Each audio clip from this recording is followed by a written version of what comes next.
Here's your new desk, kid. You're on traffic. The hot sheet is posted here, next to the map. What's his problem? That's Biggs. He's an institution. So this is what all the fuss is about. Why couldn't they build a freeway that goes past my place? They haven't even approved the money yet, kid. The bond issue won't be till December. It'll be years before any of this will happen. Here's your new partner, Stefan Burkowski. I've heard all about you, Phelps. You go easy on me and let me earn the odd citation, and maybe we'll get along fine. I'm here to learn, Detective. Oh, he's an intense one, isn't he, Mel? Intense. The newly minted detective here, Cole Phelps. Hi, Phelps. I'll be keeping an eye on you. I could spend a little time basking in reflected glory. Make a change from busting hookers and dope fiends. Who was that, Commander? Roy Earl, chief detective and advice. Do they all dress like movie stars? Well, Roy is a movie star. And the whole of the seedy side of L.A. is his audience.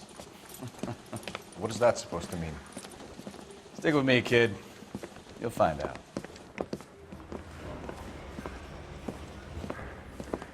And now some housekeeping. Warm Central Division welcome for Detective Cole Phelps. Some of you guys may know Phelps. He's the cop who broke the jewelry store murder. Stand up and take a bow, Phelps. If it's all right with you, That's sir. an order, Phelps. Shh, quiet, everybody. Phelps is one of only 2 serving LAPD officers who received the Silver Star during the war. Really gave it those lousy Japanese, eh, Phelps? I did my best, Captain. Why are you war heroes always so modest? I've partnered Phelps with everybody's favorite Pole, Stefan Burkowski. Hope you like work, kid. Bukowski sure as hell doesn't. Well, that's why we have partners, right? Okay, can it, guys. Stick with Burkowski. He's a good cop. He knows traffic inside and out. I'm going to start you out with 1 case. You do okay, I'll give you a couple more. You screw up, you'll be rousting vagrants and running license plates. Now get down to the PE Freight Depot, 6th and Alameda. A patrolman called in a suspicious vehicle. Signs of foul play. See what you can find out. Come on, Phelps. I say we bust in there and find the goddamn evidence.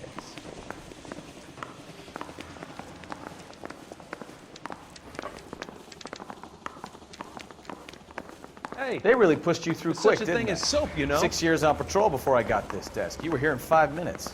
What do you want me to say? I didn't ask for any favors. He wants a 5-star goddamn way. Mary says he'll sing. Only if I guarantee he walks. If you can fake sincerity. Isn't he a cop who won the medal in You know this assault on place? cases? Sure. Near the old gas works and signal depot in the warehouse district. I'll direct.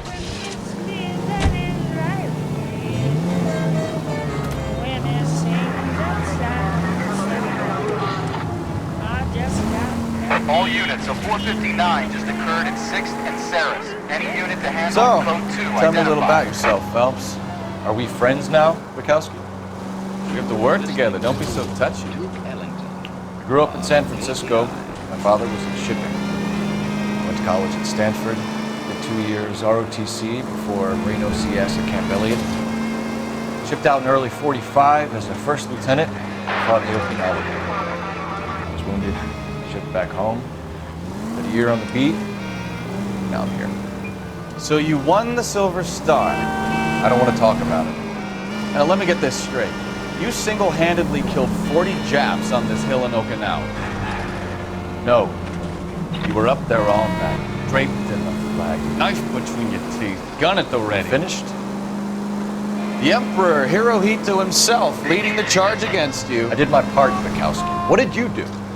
I kept the streets of L.A. safe for the people. Yeah. Now I get it. Unfair. All units, so 459 just occurred in 6th and Sarah's. Any unit to handle code 2 identified.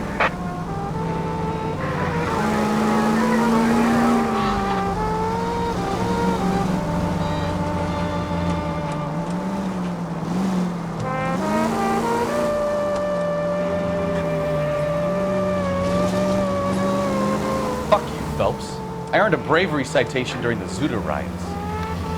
Sounds like you had it rough. I did my job. No one is saying you didn't. I did 6 years as a patrolman. That's the 3rd time you've told me.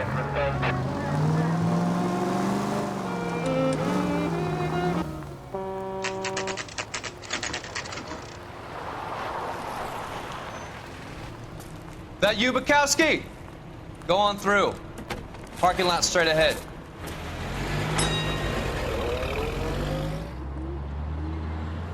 I need to get back to work, officer. The detectives are here now. You repeat to them what you told me.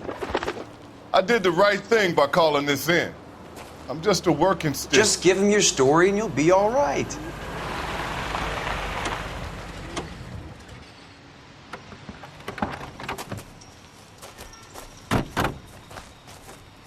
This is your first case, Phelps. It's okay to admit it if you're stumped. If you don't know what to do next, just come talk to me and we'll see what we can figure out. Thanks, Stefan. You're okay.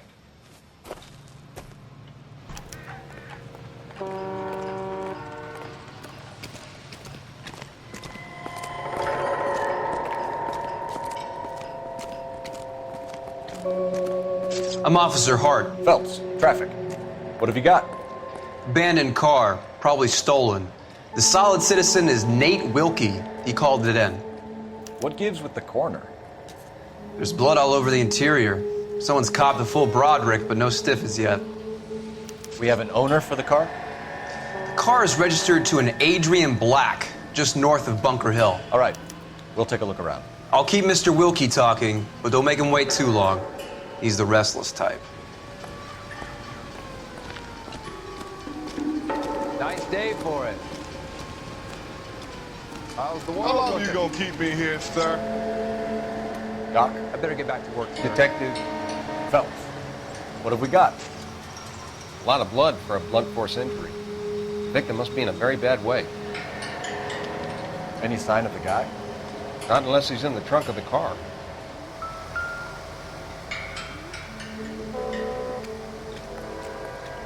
Victim looks to have lost a lot of blood.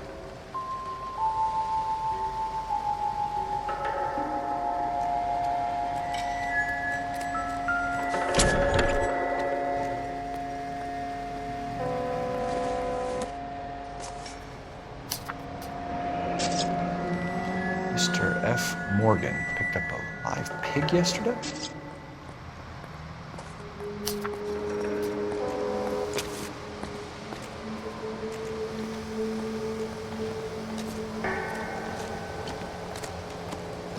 How's life treating you?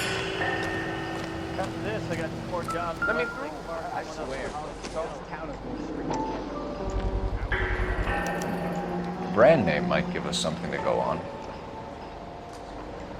Hey, I think I see a body.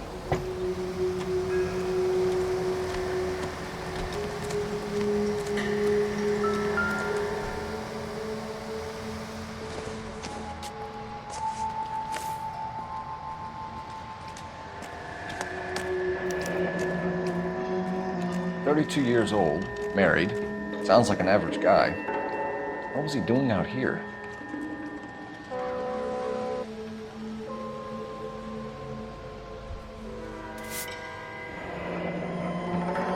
Happier times, I guess.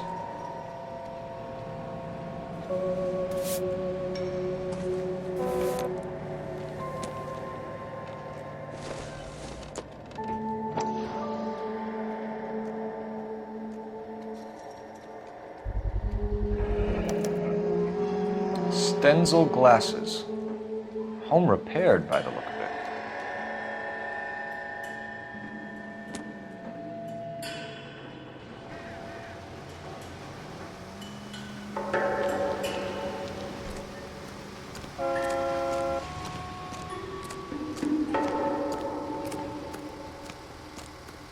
Help me out. Sir, I'm Detective Phelps. Name's Nate Wilkie. You found the vehicle? Sure. Saw it just sitting there. Strange place to be parking your car. Figured I'd better take a look. And then I saw all the blood. So I called the police. Mind if I ask what you were doing out here? Well, I work for the railway. I was on my way out to the switch and reckoned I'd take a shortcut.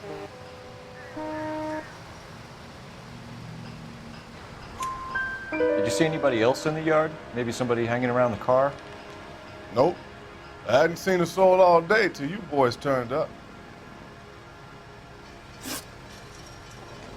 Do you know Adrian Black, Mr. Wilkie? No, sir. That ain't a name I'm familiar with.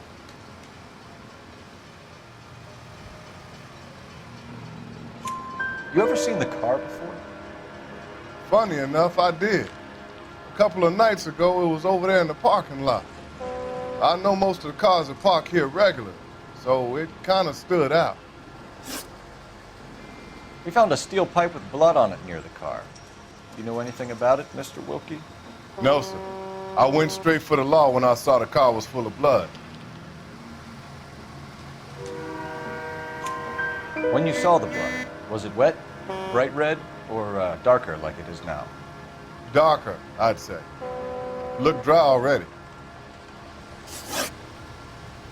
The wallet by the car. Was there anything in it when you arrived? You accusing me of something, mister?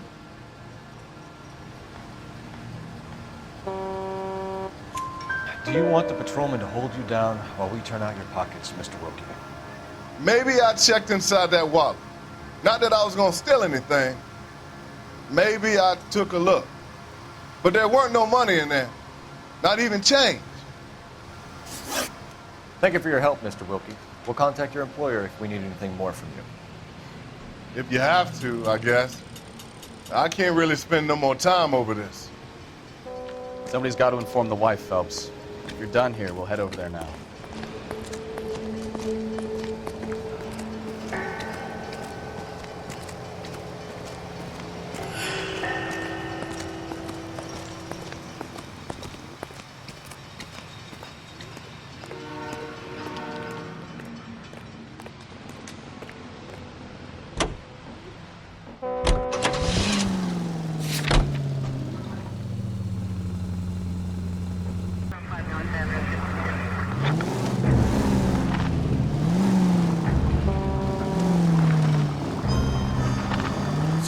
Bunker Hill Avenue. You know where that is? Behind Bunker Hill, a couple blocks north of Central Station. So, what do we tell the wife? Play it by the book. There's no stiff yet, so let's see how it plays out. Could be a car theft gone wrong. Make Black drive somewhere lonely, then give him a tap. But why leave the car? Well, obviously someone got a little heavy-handed. It's the wrong way around. How so, genius? Where is Adrian? If you've gone to all the trouble to steal the car and it goes wrong, you leave the body behind, not the car. You got something there, Phelps. It doesn't add up. Did you read about the guy on the crossing yesterday? No, what happened? Over on Lincoln Avenue. This guy's driving along and his oil light comes on. He stops the car and gets out. He pops the hood and... He's on a rail crossing. Oh, you got it. He's got his head under there checking the oil, and the Southern Pacific Freight slams into his car doing 90 miles an hour. The car came to a rest more than a mile down the track.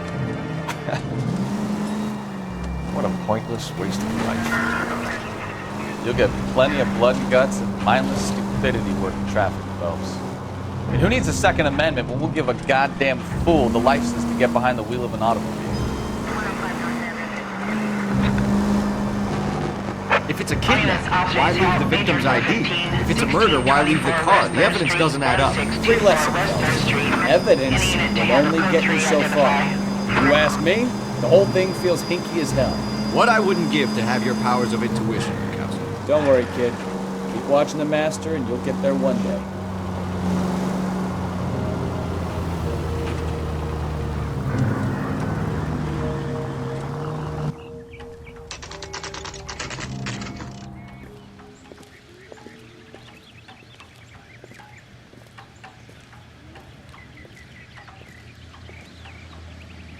Let's go introduce ourselves.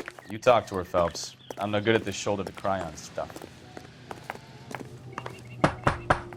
Just a minute.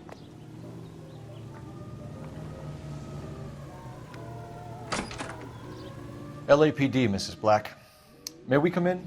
We have some bad news and we'd rather discuss this in private. I'm Margaret Black. We can discuss this in the living room. Please come in.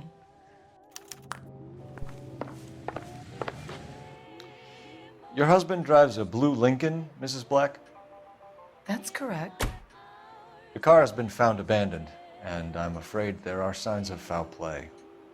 I knew something was wrong when he didn't come home. We believe your husband may be injured. We found a pipe on the scene with blood on it. Oh no! My poor Adrian! Does the name Insta-Heat mean anything to you, ma'am? Yes, it does. We've just had a new water heater installed. Whereabouts, Mrs. Black? Just outside the kitchen window, at the side of the house. I'd like you to try and stay calm and remember everything that you can about last night. My partner and I are going to take a look around. When you're ready, we're going to have some more questions for you. Is that okay? Of course, officer. Anything to help secure my husband's safety. Well, let's check the place out. Come on. Have a good look around. There's got to be something in here to go on.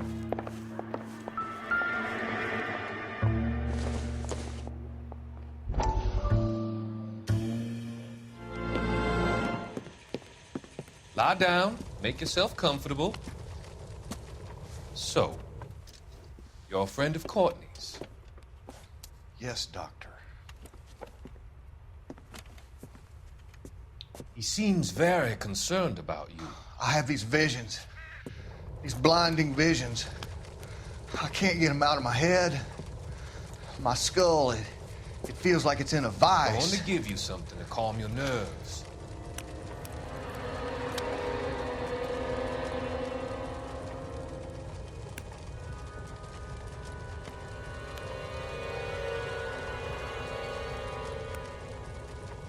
I want to take you on a journey back. I want you to remember the good things about your past, occasions that made you laugh, times that made you smile.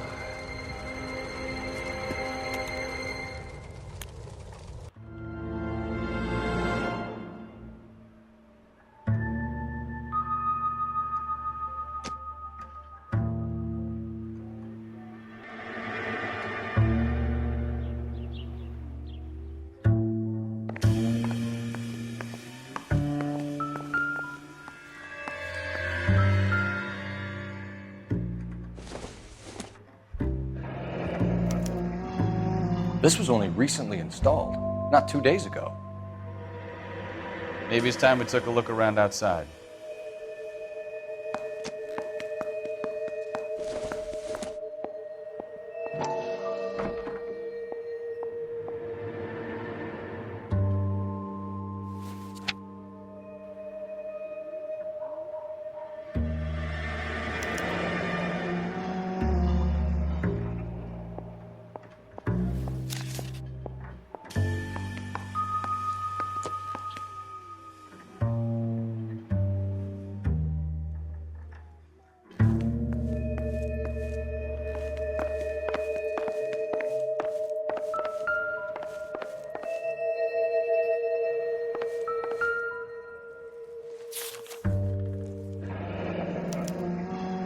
Used ticket to Seattle and a suitcase gone missing. Someone couldn't wait to get out of this house.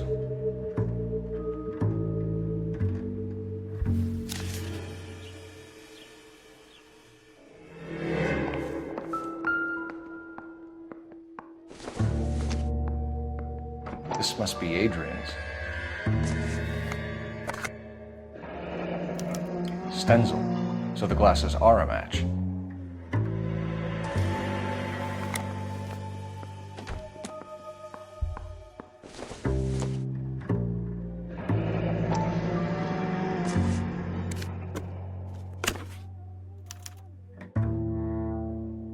To my Adrian. This thing gets more and more interesting.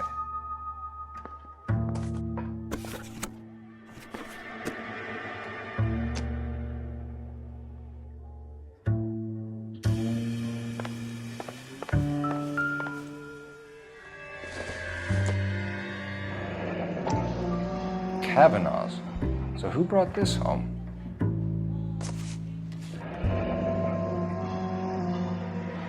Maybe Adrian was a patron. R&I should have an address.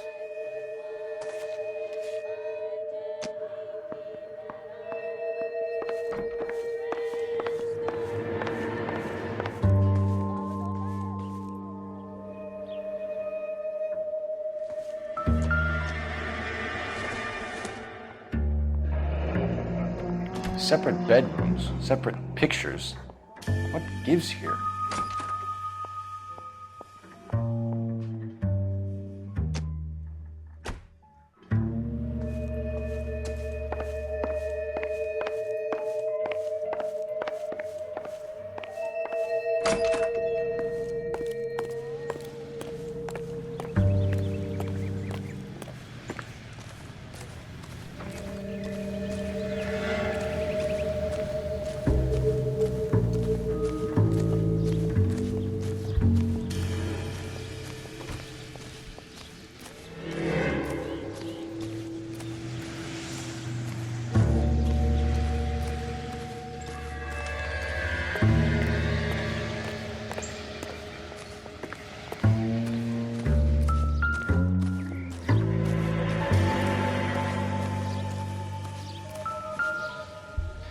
No use leaving the thing half finished.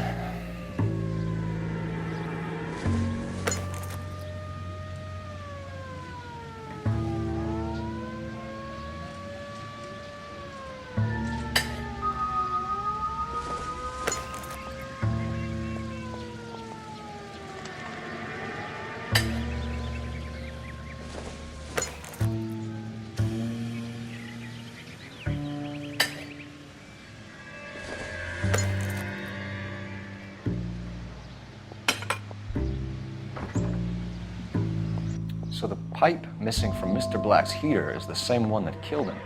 Huh. Seems like the assailant is a little closer to home.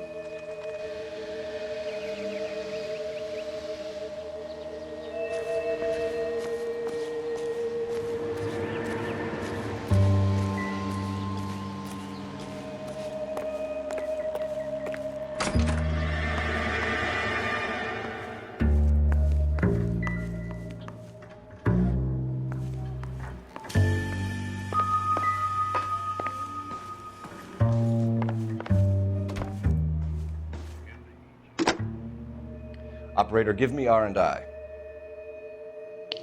Putting you through now. Cole Phelps, badge 1247. How could I help, Detective? I need an address on a Kavanaugh's bar.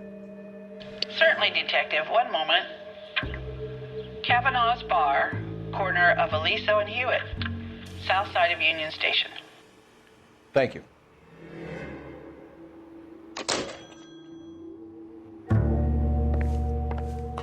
I'm all right now,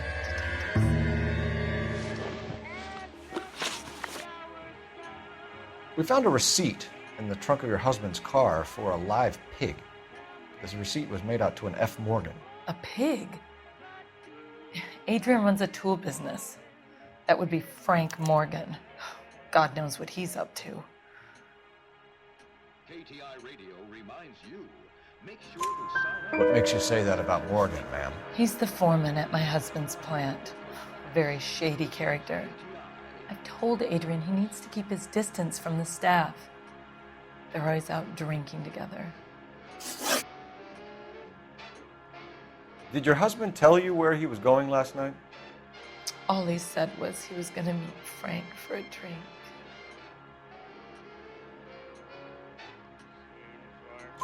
So nothing out of the usual then? Well, he came home early from work. He never comes home early. And he went out early, too. He normally never leaves for the bar till about 7. Was your husband wearing his glasses when he left here yesterday? Yes, he just bought a new pair.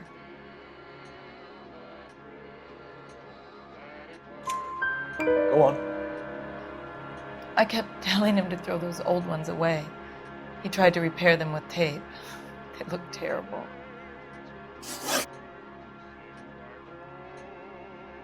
Tell us about the photo of Adrian in the bedroom.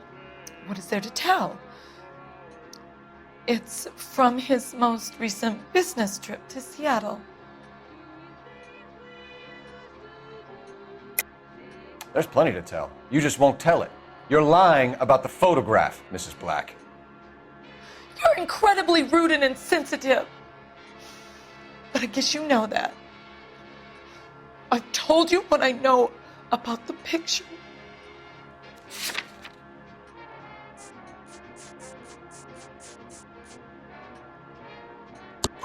What about Nicole, Mrs. Black? Was your husband going to leave you for her? I've seen the photo frame. He thinks I'm stupid. But women sense these things. I don't know if he intended to leave me or if it was just a fling. God only knows. I only want to know that he's safe. Your husband frequents Kavanaugh's bar? How did you know that? Adrian practically lives there after work. So Adrian spends a lot of time there? Up until recently, he's been away in Seattle a lot on business. I think you should come clean with us, Mrs. Black. Your husband is missing, and after our search, I'm willing to call the circumstances suspicious. Can you account for your movements last night? You're not accusing me, are you? Oh, what an awful thing to say. I was here all night, of course, waiting for Adrian to come home.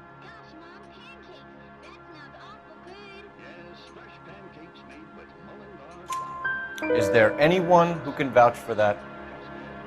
Well, no. I was here alone. I cooked Adrian's dinner and waited, but he never came home. We'll keep you informed, Mrs. Black. Please do, Detective.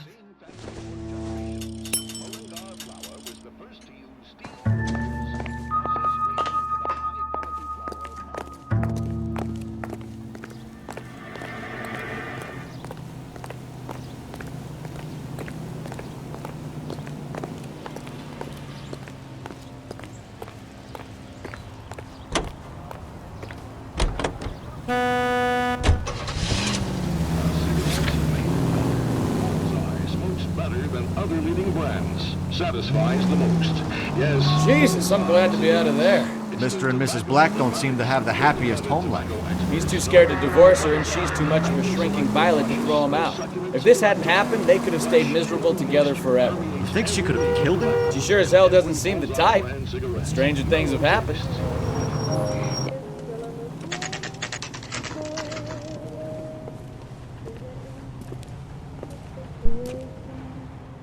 Hey, I know you. No, you don't. I love these waitresses. Everyone's Look for someone. You know Frank Morgan? Sure. Frank's a regular. He's a loner in the back. Call these grits? J.W. Robinson Frank Morgan? sale. Who's asking? Cole Phelps, LAPD. I understand you're a friend of Adrian Black. Yeah, I know him. Are you aware that he's missing? No, I hadn't heard that. Tough break. We found Black's car abandoned in a freight depot, covered in blood. You know anything about that, Morgan? Hell no. I'm sorry to hear that. I like Adrian. He's a good boss. Please, don't tell me you actually believe this jerk-off, Phelps.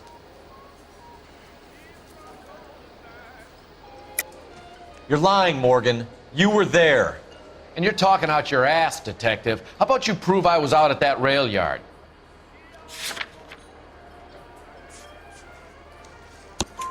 You were there, Morgan. We found a receipt in the trunk of the car. It has your name on it. We can call the slaughter yard and nail you on it. All right already. That fool Adrian's fallen for some dame in Seattle. He wanted me to make it look like he'd been attacked. Where exactly is Black holed up? No idea. I think he took off for Seattle.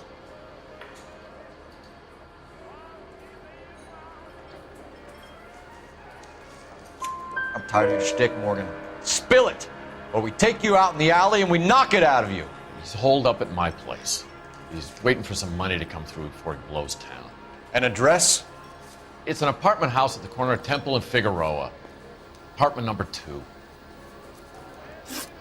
I think that's all. Thanks for your help, Morgan. We appreciate it. Hey, I'm just glad I could help. I love cops. Cuff him, let him go. It's up to you, Phelps. There's no way I'm writing this idiot up.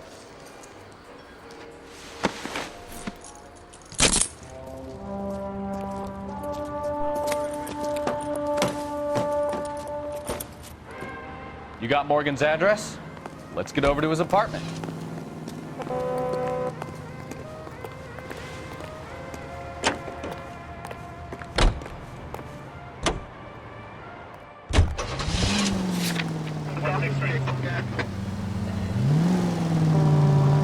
I've met some pretty good liars in my time. People who sound convincing because they actually believe their own bullshit. The type is clever, hard to catch out. Frank Morgan is not one of those people. No, he is not. KGPL calling car 11K. 11K, come in. 11K, go ahead. Message from Technical Services. Blood found in the abandoned Lincoln at the PE Freight Depot is not human. Repeat, not human. Compositional analysis reveals swine as the most likely match. Roger, KGPL.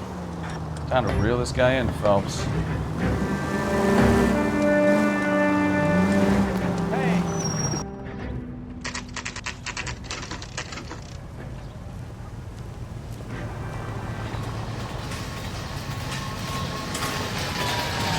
Check the place out. Come on.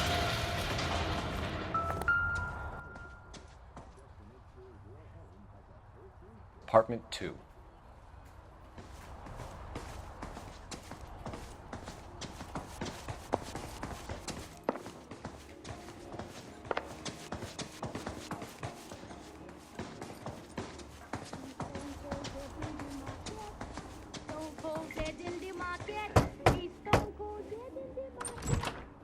Help you, gentlemen?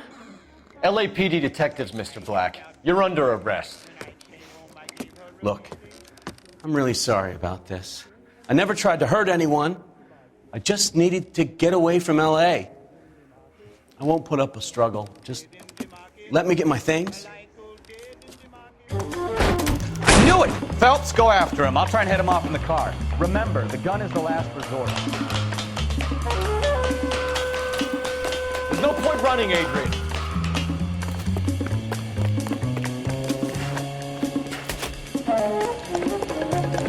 Mr. Black, get back here right now.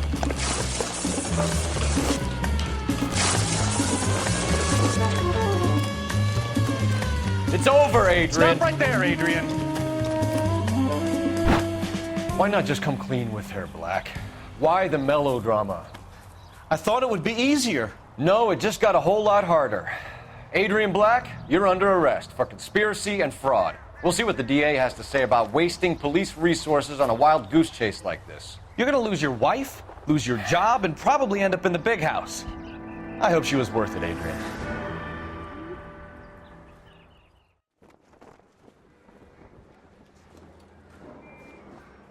That turned out to be quite some case, huh? Adrian, what an idiot.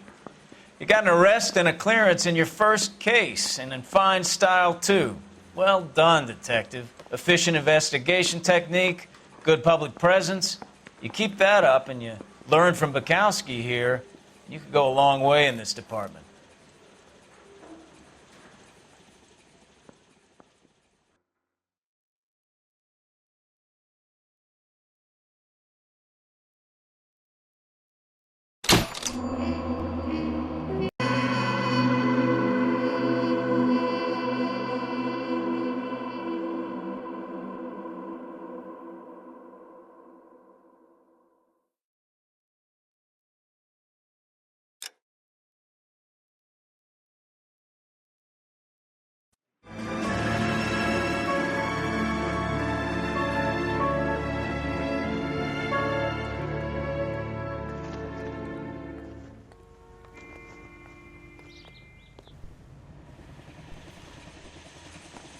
Okay, we're gonna keep this short. I'm already late for the DA. First up, Phelps, Bukowski. We got a report of a brand new Packard abandoned in an empty lot off 2nd Street between Olive and Grand. PR is one Oswald Jacobs says the vehicle was dumped in his backyard. There's a patrolman on site. Get down there and see what you can turn up. Any questions? Good, get going.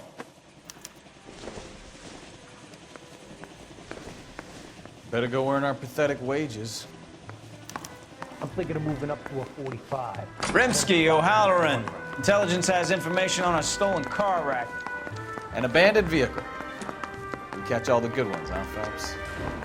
Sounds like there's more to it than that. Nobody dumps a shiny new Packard unless they borrowed it without asking. You don't say. You're on fire today, Einstein. Very funny. Come on, my intense protege. Let's go save the world.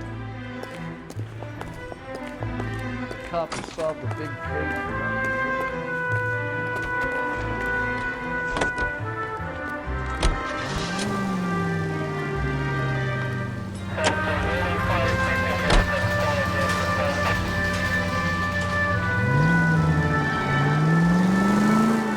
You hear about Adrian? Fraud in Seattle threw him out. Wife says she's gonna take him back. Women generally show more. KGPL to any unit. The 459, they're now at 267 South Main. Unit to handle code 2 identified. What are you talking about? Adrian dumped on her. He was humping the secretary. Margaret should show some pride. Pride comes before a fall, Bukowski. Talking from experience.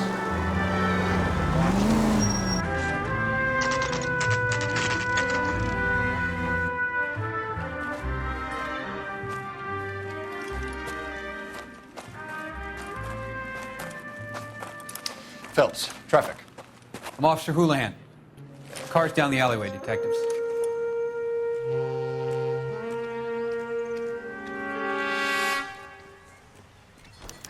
We got a call about an abandoned vehicle. Yes, sir. The car has flags. Might be some kind of diplomatic vehicle. Has anyone touched this vehicle since you arrived? No. And that Jacobs bird over there was on station before I got here. We'll talk with him in a moment. Give us some time to look the place over. Sure, take your time. He's a sore-headed old son of a bitch anyway.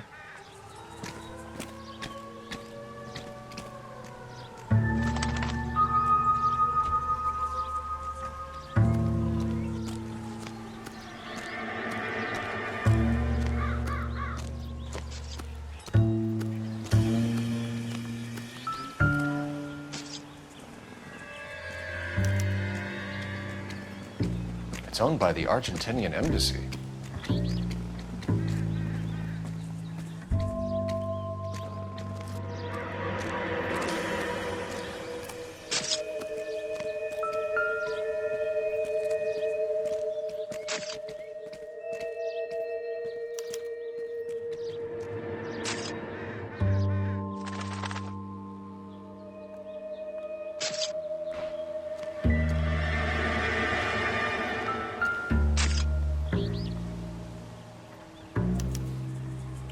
Stealing the wheels is for amateurs.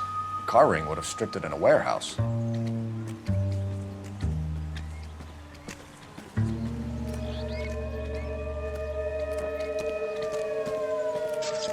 Imagine if there were some kind of a machine that could do all the comparisons.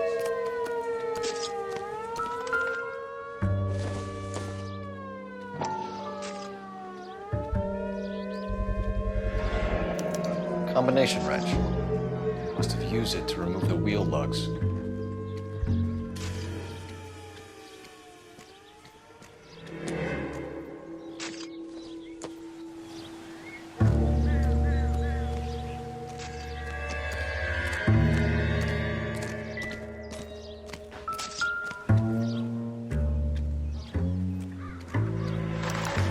Must have taken the flag as a souvenir. Can't have any street value.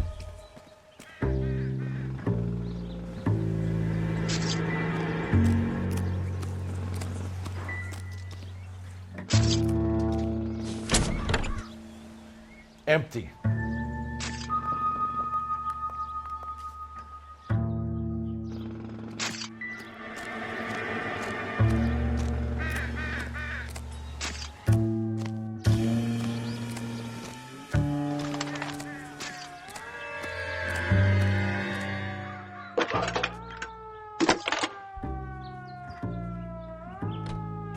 Phelps, 1247.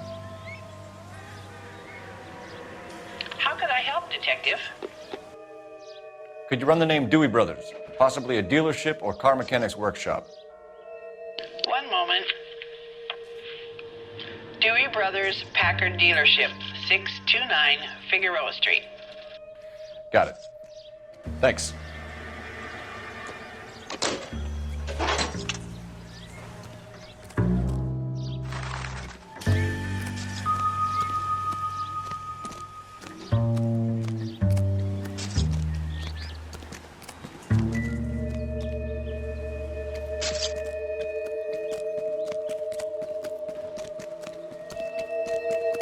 Oswald Jacobs? That's right. What exactly happened here, Mr. Jacobs? Last night, I was looking out of my window. I like to keep an eye on what's going on. I can understand that. You see this empty lot? Damn kids play stickball here. Always breaking my windows, always asking for their ball back. Can we get back to the car, Mr. Jacobs? Don't be impatient, Sonny. Anyway, last night I see this brand spanking new Packard up on bricks.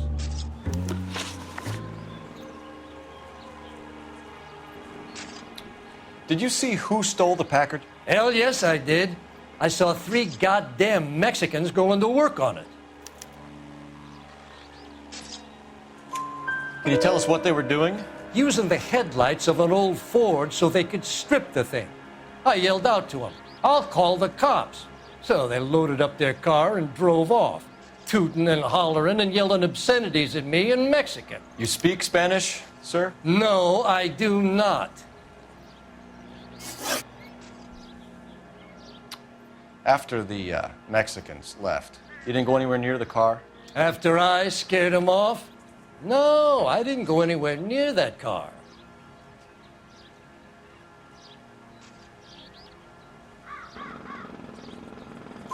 You went out to the car. Once they were gone, you had to take a look for yourself. I was curious. Ain't no law against that. So what if I took a look around that car? You can't be accusing me of nothing. Tell me about the car they were driving. It was an old Ford. I didn't catch the license number.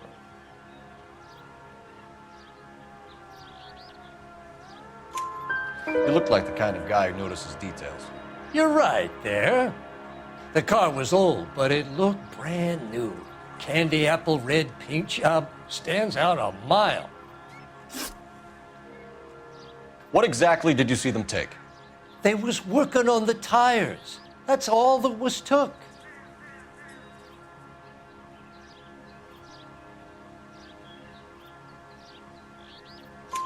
Right.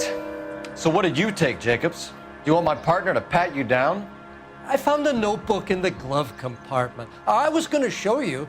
It's on the chair on my porch. Thank you for your help, Mr. Jacobs. You can speak to Officer Thibault about signing a formal statement. When you get the car out of the way, maybe you could come back and do something about those kids. Well, how about we bring you an umpire's mask?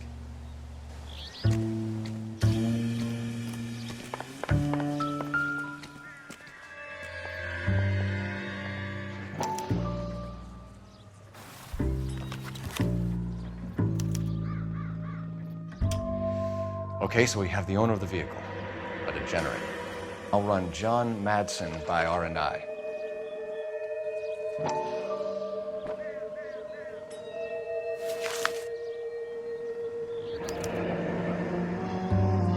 Contact details on a William Dewey. This looks like business rather than pleasure.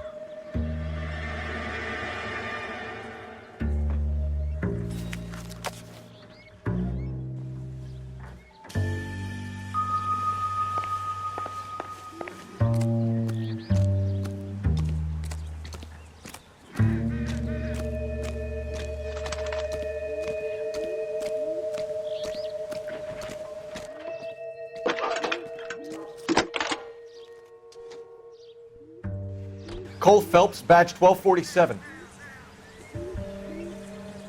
How could I help, Detective? Can you put me through to Michigan 2458, please? Connecting you now. Hello, can I help you? LAPD, ma'am. Can I speak to John Madsen, please? said school officer. What's this about? Is he in trouble? How old is your boy, ma'am? Just turned 16. Wrong person, Mrs. Matson. Sorry to disturb you. Are there any messages for me? There's just one message for you, Detective. A four-door Packard, diplomatic license number Paul Robert 706, was reported missing this morning by Juan Francisco Valdez. Could you have him brought in?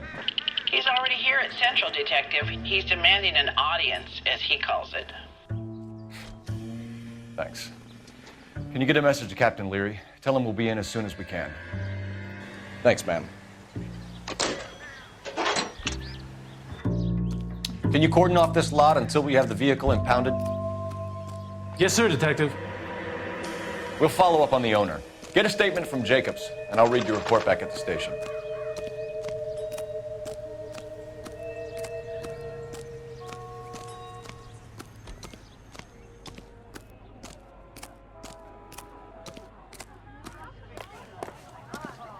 I got friends that work at the Examiner. How about $50 for an exclusive?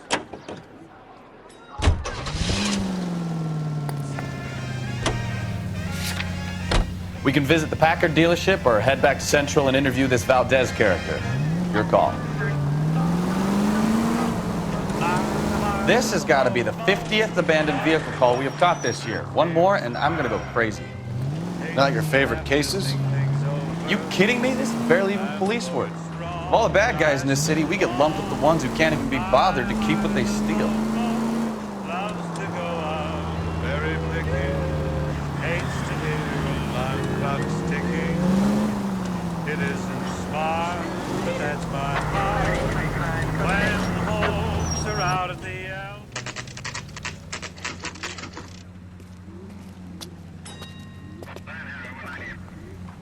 We have a Juan Francisco Valdez in for questioning.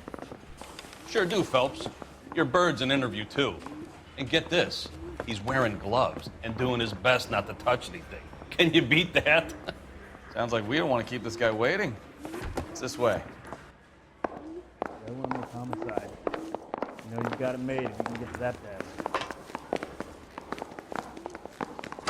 We got a stake ad down on 2nd later tonight. About time. Are you the senior officer I requested? I'm Detective Phelps, and this is Detective Bukowski. Have you any idea how long I've been waiting to speak with you? I am needed back at the consulate, and you keep me here like a common criminal. All right, friend. Let's take a deep breath and start all over again. Mr. Valdez. Consul General. I insist on my full title. Where did you purchase the car? My secretary and driver arranged the purchase. A disreputable place, Dewey Brothers by name. As soon as I can have it arranged, I will have my Hispano Suiza brought up from Buenos Aires.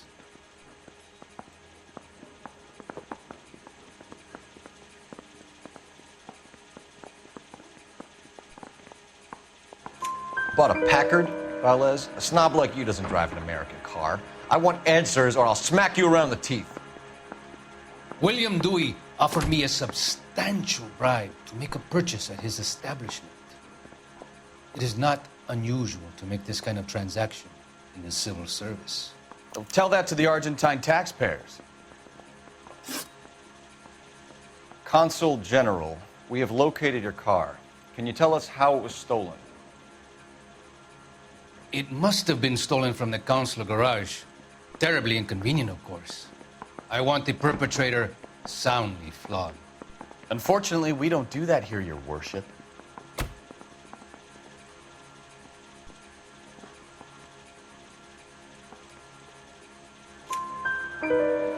You have a pretty good idea who stole the car, don't you, Consul General? Are you going to tell me, or do I shake it out of you? There's no call for violence. I suspect a disgruntled boy from the car dealership. You have a name for this kid? Gabriel, like the archangel. I have no surname. So tell us about this kid, Gabriel. You had a run-in with him? Mecánico. A presumptuous young man who did not know his place. He presumed to ask me questions. We do a lot of presuming here in the United States, Consul General. It comes with the turf.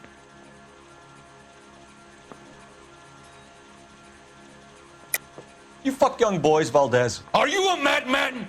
This will cause an international incident.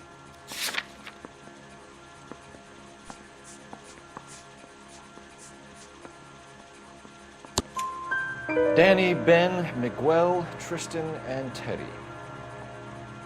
Full lips. Ring any bells? I'm sure we can come to some arrangement. Gabriel, spill it. A beautiful but impertinent boy. I mentioned rendezvous and the young man went quite insane. I thought he was going to kill me. I was prepared to pay. We'll be in touch, Consul General. Yeah, I'm thinking of moving up to a 45. I want to stop him with one round.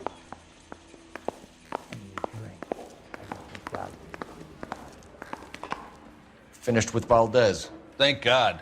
I'll get rid of him in a couple of hours.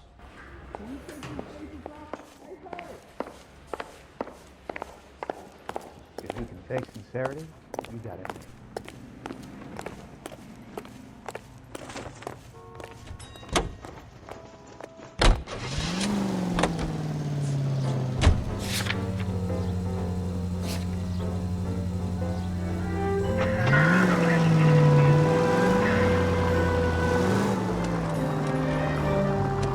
Turn right.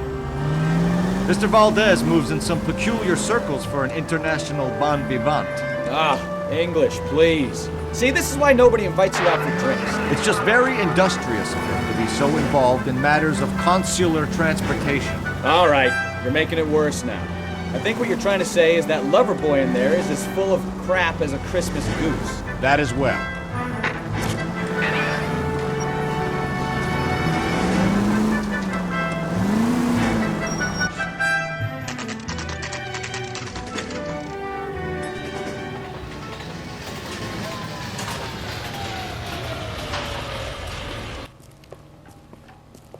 Cigarettes? Don't tell me, let me guess. You were making your way past the lot, caught sight of the new model 4-door, and couldn't help yourself. You could see yourself in that car and just had to take a closer look. Well, I can't say as I blame you.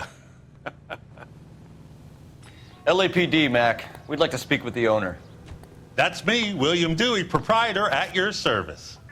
We're investigating the theft of a Packard belonging to the Argentine embassy. Are you missing a combination wrench? I don't know, Detective, but I know how we can find out. Follow me.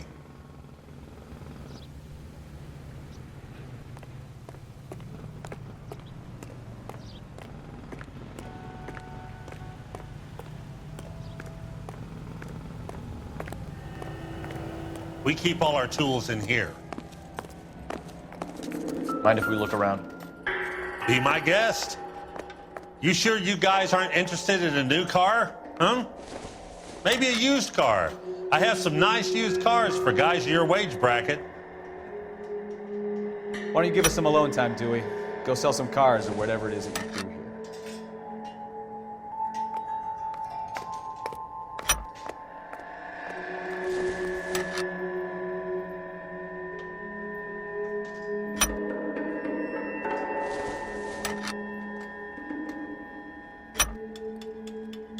One left. Gabriel Delgado is missing a 3/4.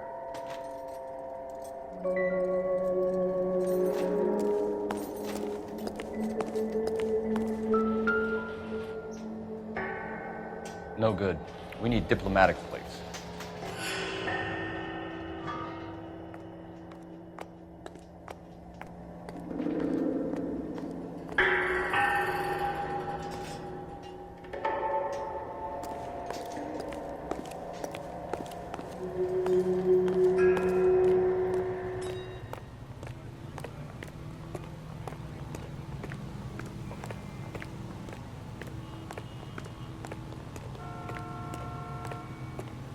If you don't mind, we have a few questions.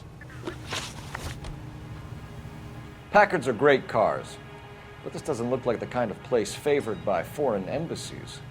How do you know Valdez? I don't know Valdez. The embassy bought the car. All I know is he must know a quality car when he sees one.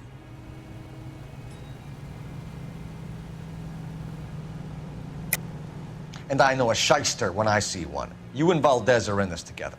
Me and Valdez? I hardly know him. Valdez wouldn't wipe his shoes with me.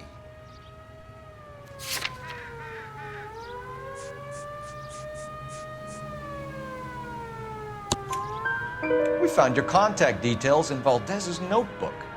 He had to be calling you for something, Dewey. Okay. So I met Valdez in a bar. We cut a deal and he bought the car through the embassy. I cut him some change on the side. It happens all the time. Where can we find Delgado? I don't know. He sure as hell isn't here. Address, Dewey, or my partner shoves your head in a car door. Okay, all right. Apartment 3, 103 Hill Street. And tell him from me, if he ever shows his face around here again, I'm gonna kick his butt from here to Kingdom Come. A wrench from this dealership was used to strip the wheels from a Packard last night, Mr. Dewey. A couple of Hispanics were seen taking parts. We've had a spate of thefts ourselves. Comes with the location. Thieving bastards to steal anything the minute your back is turned.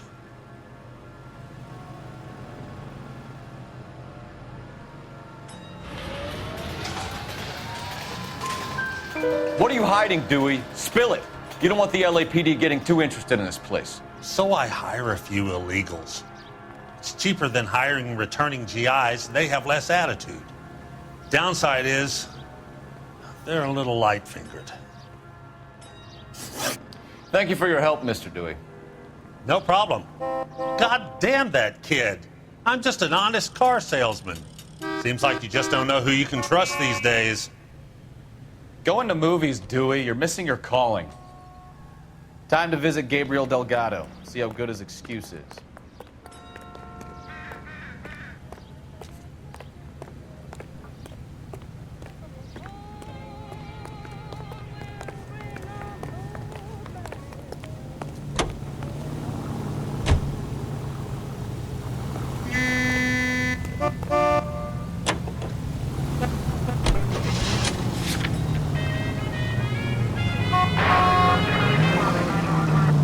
KTI Radio reminds you, an ounce of prevention saves... You read this story in the Examiner about the Navy developing three-dimensional movies? What's a dimension? You know, like a graph. Vertical axis is Y and horizontal is X. Well, that's clear as mud. Third dimension would be Z. So things would be popping out of the screen. That's ridiculous. Scare people out of the theater. God's name would want that. I don't know. People scoffed at the idea of talkies in color. Look what we have now. The thirst of a king can be quenched for just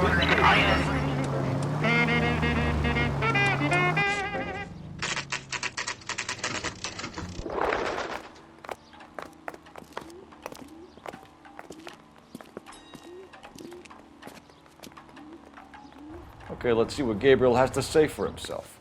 I just hope our Archangel hasn't already flown.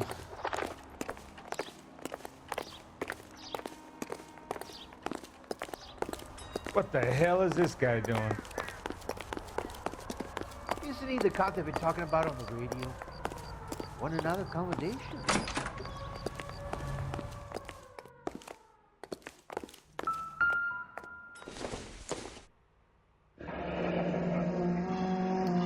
Here he is, apartment 3.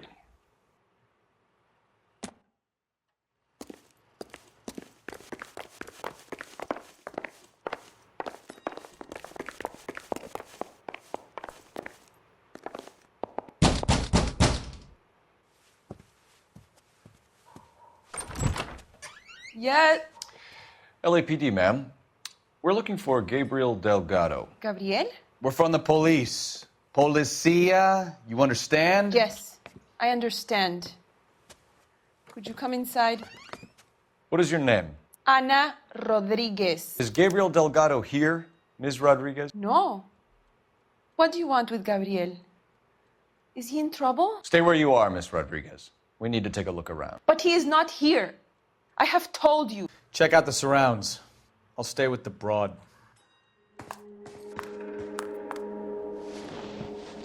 So how far along are you, Anna?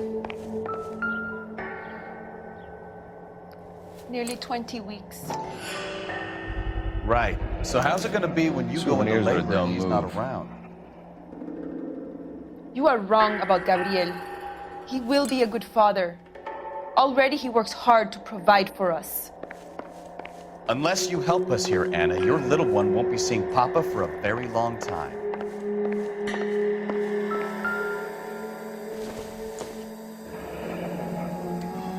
Difficult to tell whether it's the suspect vehicle from the scene.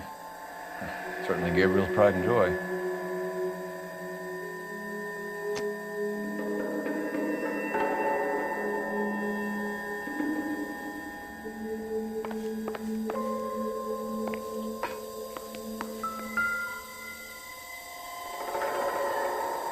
Serving breakfast for two, Anna? You should have cleared up.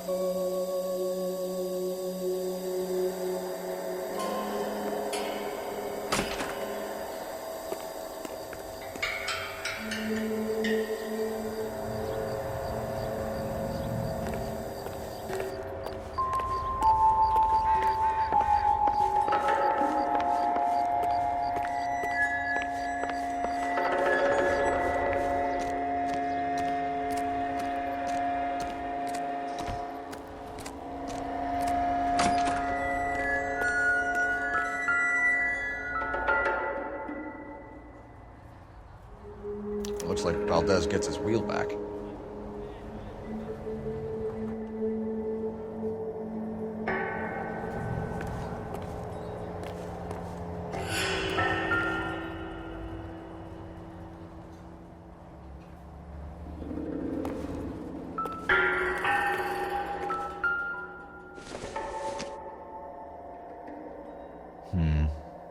Don't think this is any use to us.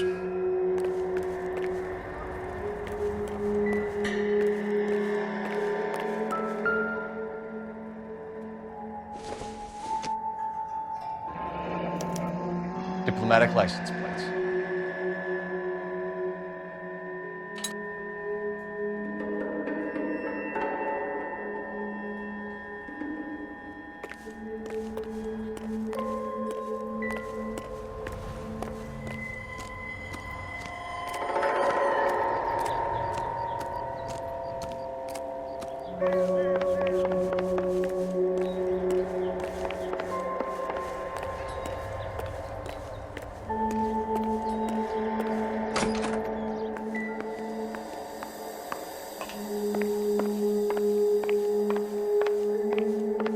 You're in serious trouble, Miss Rodriguez.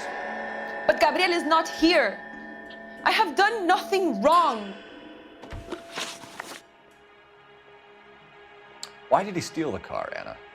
The customer insulted him. He has his honor, no?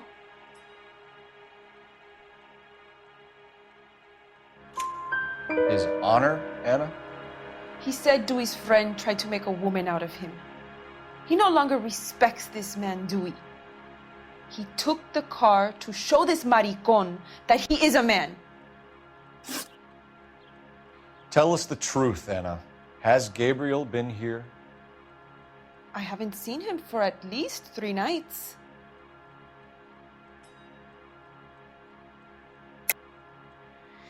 You keep lying to me, and I'll send you and your baby to jail. He lives here, but he hasn't come home. I swear it.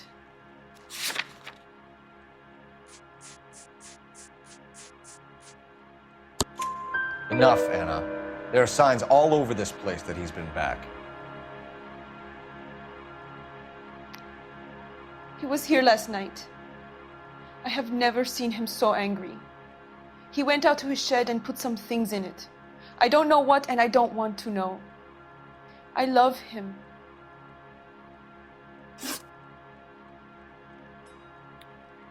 We found a license plate matching our stolen vehicle in the shed. Add in the assortment of parts, and we can make Gabriel for a dozen other thefts. It's time to get serious, Anna. You must ask these questions of Gabriel. I know nothing of these car parts.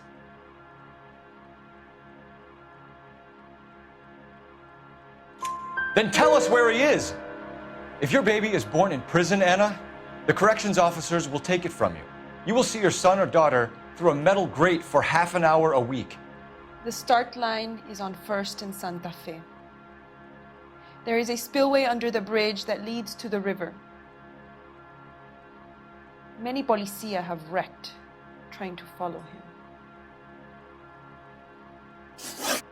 We will put in a good word for you, Anna. As far as we're concerned, this sits with Gabriel.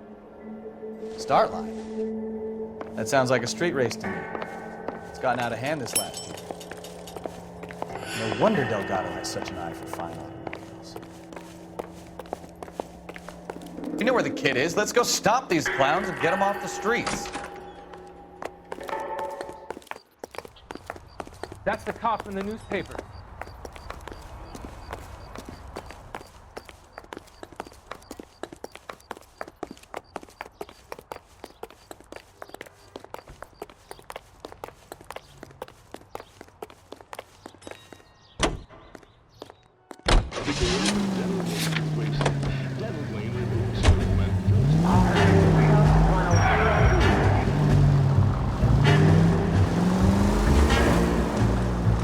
What kind of man leaves his pregnant girlfriend at home while he goes off to play cards? Pregnant girlfriends aren't always a barrel of laughs. Everyone needs to let off a little steam. Some guys wouldn't come back home at all. Are you talking from experience? Quick as we shut one of these races down, another one springs up somewhere else. Kids used to steal cars to sell them. Now they just want to wrap them around a lamppost. The next 16-year-old I have to peel off the sidewalk, you're calling the moment. I've had enough of those to last me a lifetime.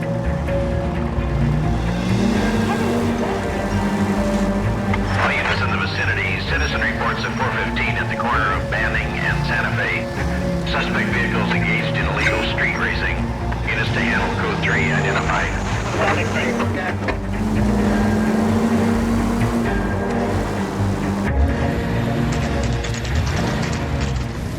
There's the red Ford. That's Delgado right there.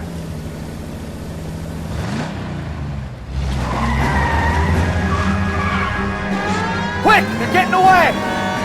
Phelps, 1247. Requesting assistance at 1st and Santa Fe. Reports of an illegal street race. Stay on Delgado.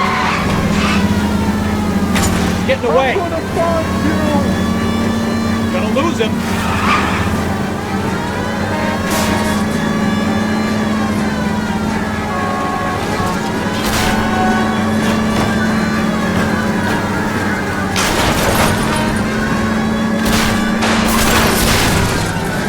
Delgado is our boy. We'll get the others.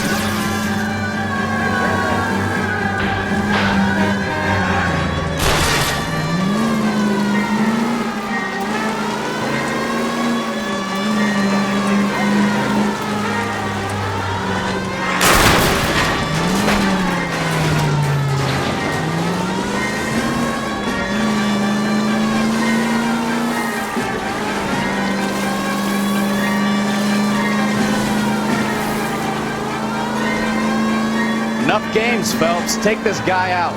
You're gonna die, Archer. Step on it, Phelps. Take him out.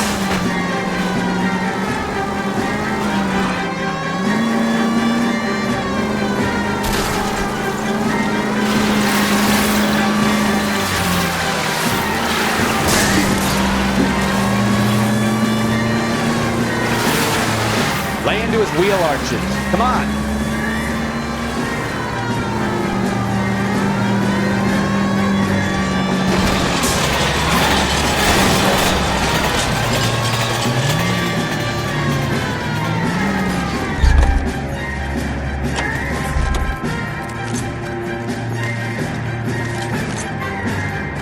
Gabriel Delgado, you're under arrest for Grand Theft Auto. Fuck you, puto! You should speak to the maricon! Valdez, I showed him! Now who's a man? I should burn his fucking car!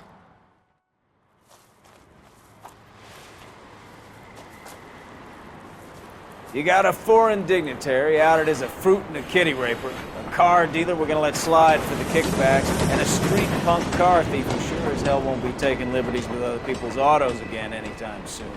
That, Detective Phelps, is not a bad haul. You keep your chin low and your hands high, and you keep bringing me clearances just like that one. That's textbook policing, and we need more of it in this department.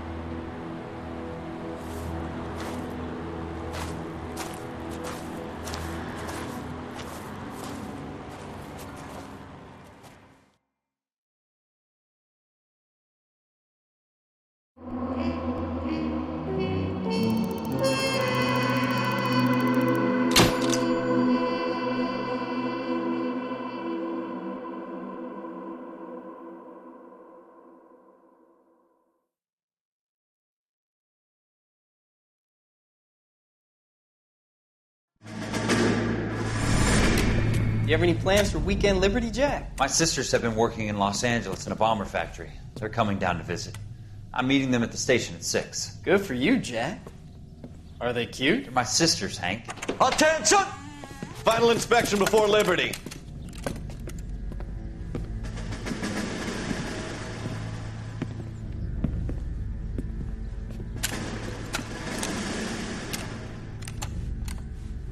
Good job, Kelso.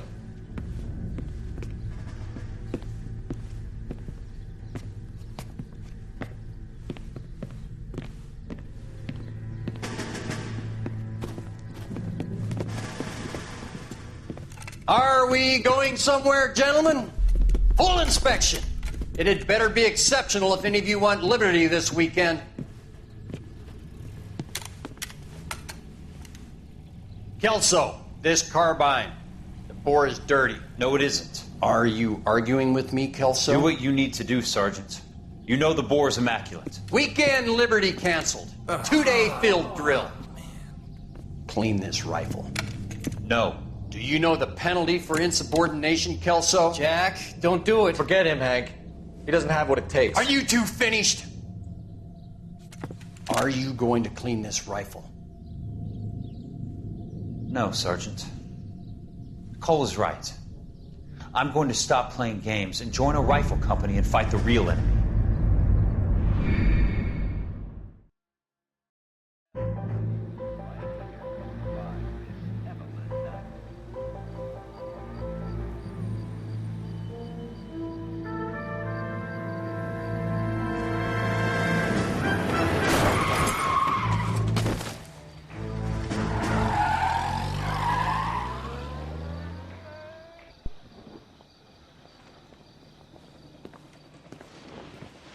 All right, gentlemen, I just got this handed to me. A hit-and-run felony at Ray's Cafe, 208 North Los Angeles. Got a patrolman on site. The coroner's on his way. Get down there, see if you can find any witnesses who can put a make on the car. Yeah, the bum took a swipe at me. Put him down with my sap. I say we bust in there and find the goddamn evidence. Anybody making coffee soon?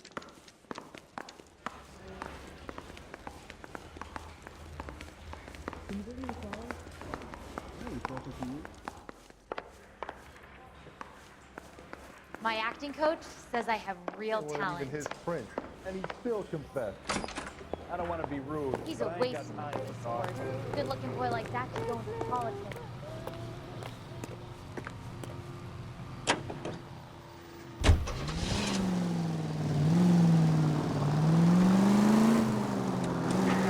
Looks like the DA is going to press charges. And Rodriguez might do time. I'll speak to the DA. She suffered enough. I don't know, Cole. She's an easy make, and the DA likes convictions. I'll convince him to let it go. How do you do that? I'll give him something better.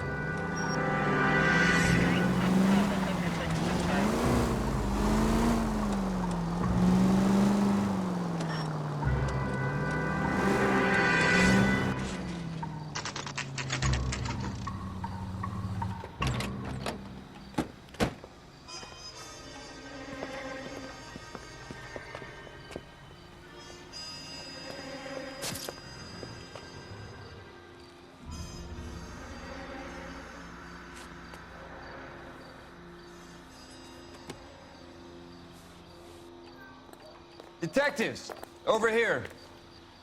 Cole Phelps, traffic. What have we got? Thick as a white male, named Lester Patterson. Walked out of the bar and into the street. Car hit over there, and he ended up here. Dead on impact by the look of it. Have you canvassed the area? The only one with anything useful to contribute is the young lady over there. She lives above the bar. Name is Shannon Perry. No, it's not a stage name.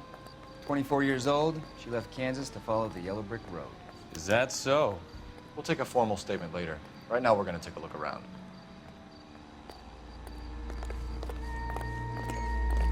Phelps, you should take a look at the body. Poor guy didn't stand a chance. Landed on his face and ended up here. The car must have struck him from behind.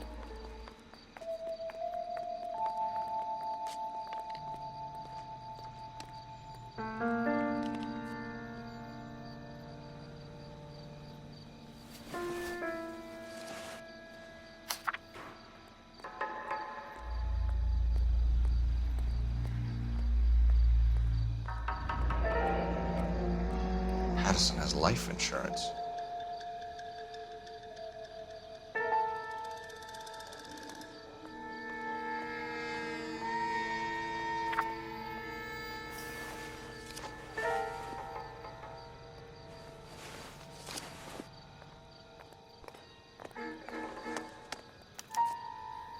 We can notify next of kin.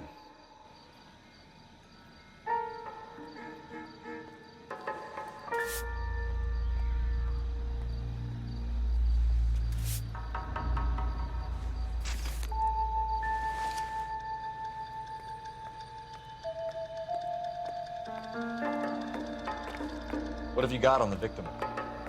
From all reports, he was intoxicated at the time of the accident. I'll know how intoxicated once I've done the autopsy. Looking him over now, I'd say he died on impact. What about the chest wound? Isn't that inconsistent? Very common in auto injuries. Look for a car with a prominent hood ornament. Those things are killers.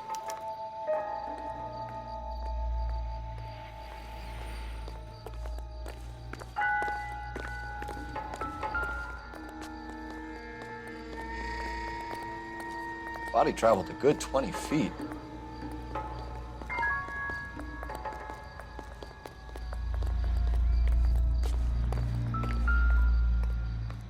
This blood is a long way from the body. The car must have been going like a bat out of hell.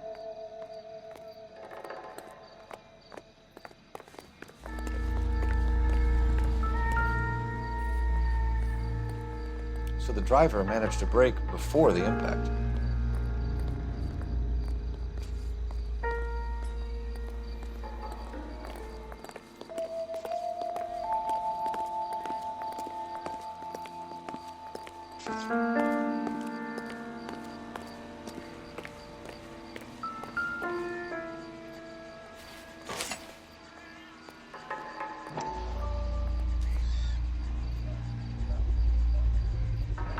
A knife covered in blood.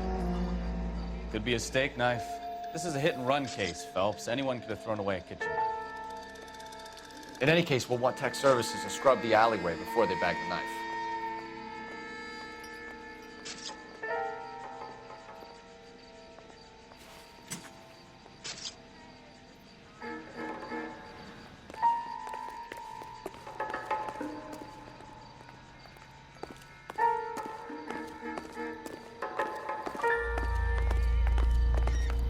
It's all yours, Detective. Miss Perry? Yes? I'm Detective Phelps. This is my partner, Detective Bukowski. Can you tell us what happened? Well, I came to the window because I heard people arguing downstairs.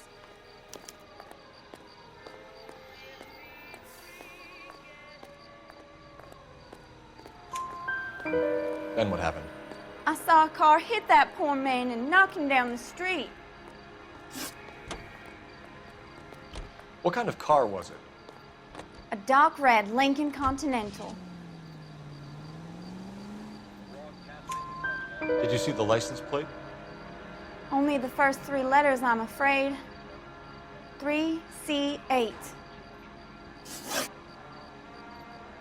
Tell me more about the argument you heard. Well, There were two voices. A man and a woman. That's all.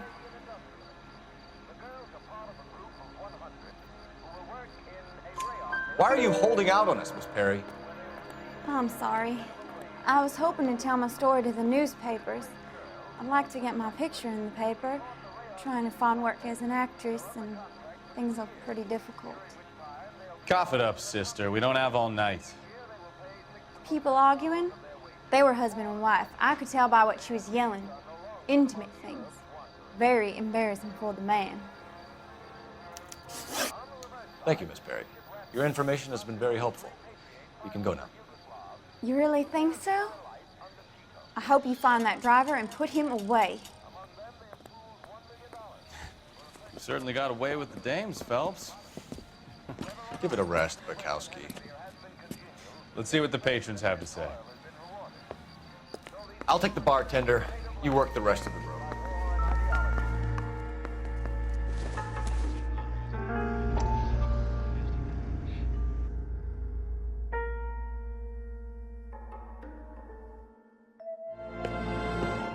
Courtney, come in.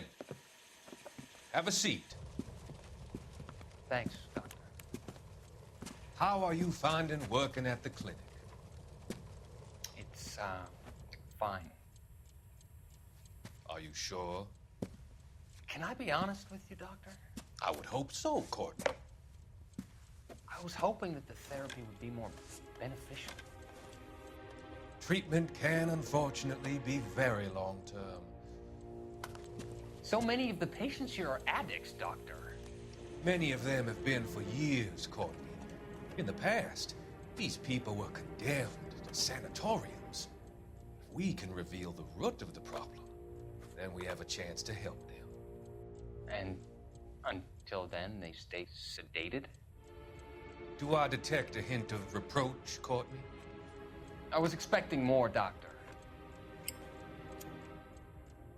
I'm sorry. I don't mean to criticize. Part of being a physician, Courtney, is learning to be patient. How is it possible to keep so many of them on their medications, Doctor? Many of their addictions are illegal. Oh, many things in life are gray, Courtney. What may on the surface appear to be illegal is actually of benefit to society at large.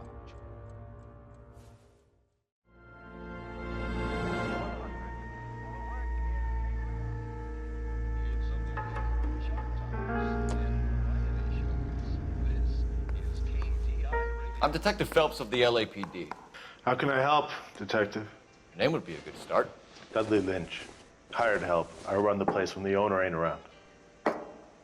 Where is the owner? He stepped out. Somebody had to take Lorna, Mrs. Patterson, home. What can you tell me about the accident? Not a lot. It was busy in here, and all I heard was the impact. So what was he doing outside? It's against licensing regulations to drink on the sidewalk. Lester and Lorna were having a fight. The owner made him take it outside. It was pretty ugly. Do you know the victim? Yeah. Lester Patterson. He's a regular here, or he was. Not one of your favorite customers? Lester was special, but not my kind of special. Was Lester drinking alone? No. He came here with his wife. She didn't seem too interested in the booze, though. A witness overheard an argument. Lester and Lorna. There's nothing like airing your dirty laundry in public, is there?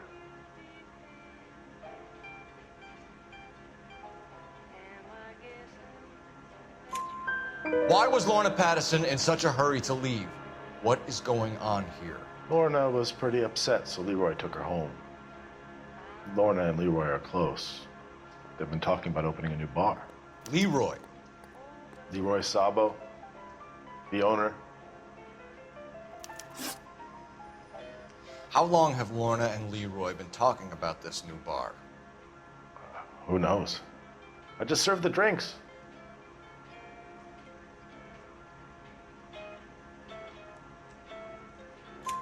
Bartenders hear all sorts of things. Are you going to tell me, or do we have to start playing rough? When Lester was drinking, he treated Lorna like dirt. He gambled away all their money. Lorna pitched Leroy about the bar. I don't know how interested he is. Is Leroy doing well? Hell no. The only thing keeping this place afloat are the poker games. Thanks for your help, Lynch. I'm going to need you to sign a statement with the patrolman. Sure, no problem. You get anything out of the regulars? They weren't giving too much away. They liked watching Lester and Lorna go a few rounds every other day. And Lester was a fan of the love tap.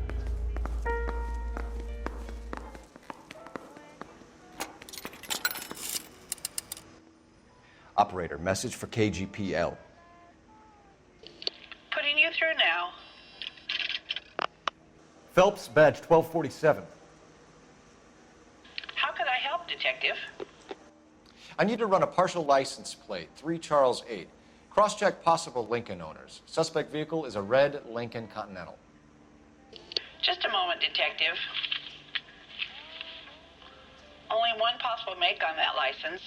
Registered to a William Shelton, 738 West Temple Street. Thank you. Looks like we caught a break on this one.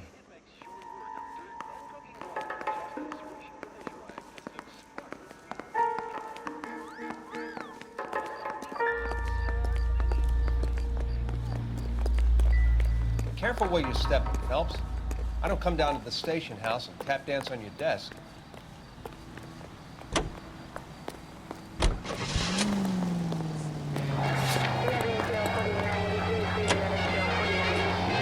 Here's a story of a roaring miner.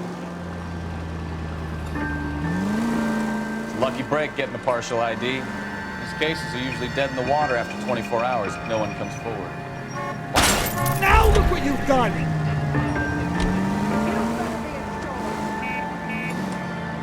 Why don't they just stop? You heard about fight or flight during the war? Sure. Never back your enemy into a corner. That kind of stuff. Right. Well, in a hit and run, the perp is already in flight. It's easier to keep going.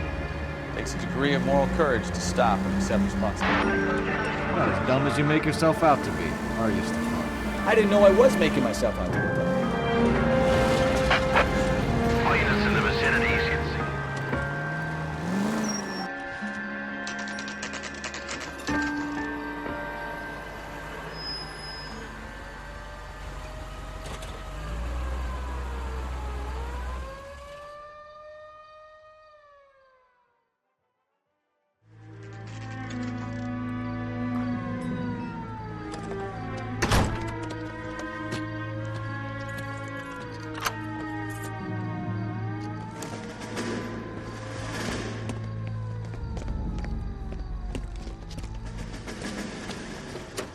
That's the son of a bitch right there.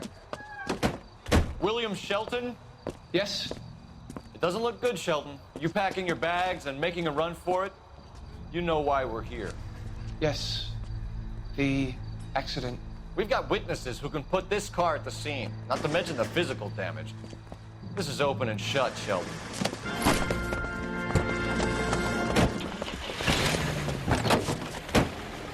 That coward thinks he can run from everything.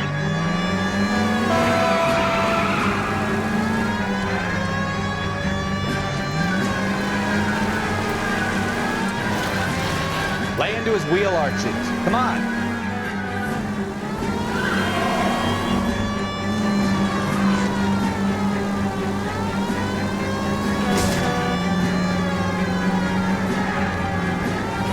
Enough games, Phelps. Take this guy out.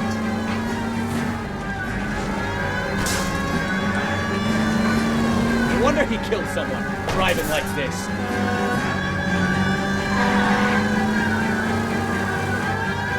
Don't let that asshole get away.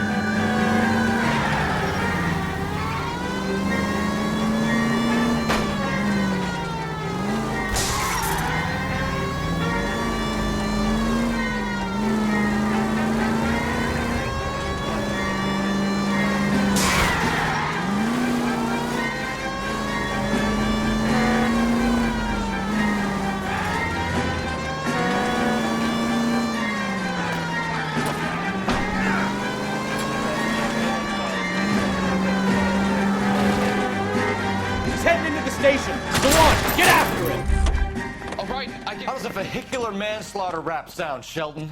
I hit him. I admit it. I just panicked, but it wasn't my fault. What do you mean? The guy jumped right out in front of me. He came out of nowhere. There's nothing I could do about it. Why didn't you stop? I've had accidents before. That's it. We're done here. The DA is gonna love you. They weren't all my fault. I'm a surveyor. I need my license for my job. There were people around. A woman and a man were standing right next to him. I thought they could get him to a hospital. I'm telling you, it's not my fault. The guy is dead, Sheldon. You can't be serious. William Sheldon, you're coming downtown. We need to talk about a manslaughter charge. Leave the coroner and the paperwork. Procedure can wait. We should probably go speak to the wife and let her know what's happening. Okay. You become all heart at the prospect of prison.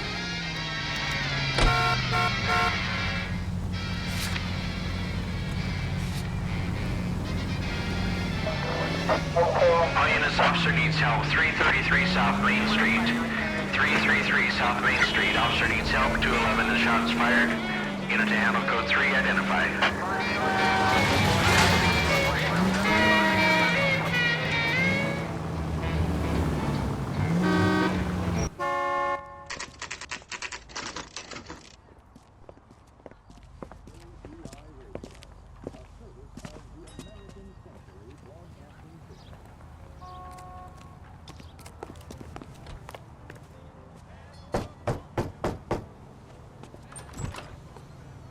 Yes?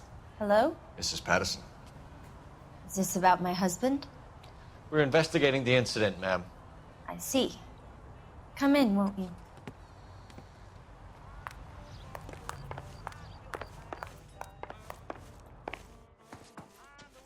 Can you tell me what happened? What's to tell? He got hit by a car and now he's dead. You don't appear to be too upset about the fact. Lester and I met on a furlough in '44. We got married that weekend. People don't understand it now, but that happened a lot back then. I see. So you probably did well to stick it out this long. What's that supposed to mean, mister?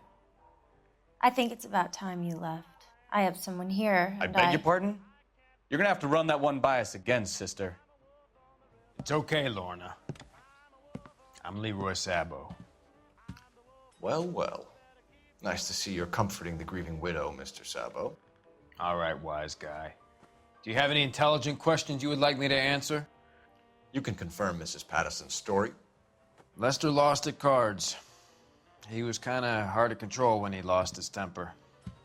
He turned without looking and walked right out in front of the car. It wasn't good. What's your relationship with Mrs. Patterson, Mr. Sabo? We're friends. Good friends. You expect me to believe that? Look, I was filing for divorce. Mental cruelty. Lester could be a mean son of a bitch. And Lester knew about that? No, I hadn't told him. Well, hasn't this worked out well for the two of you? I feel almost bad for busting in on this little rendezvous. How did the car come to hit Lester? He walked straight into the path of an oncoming car.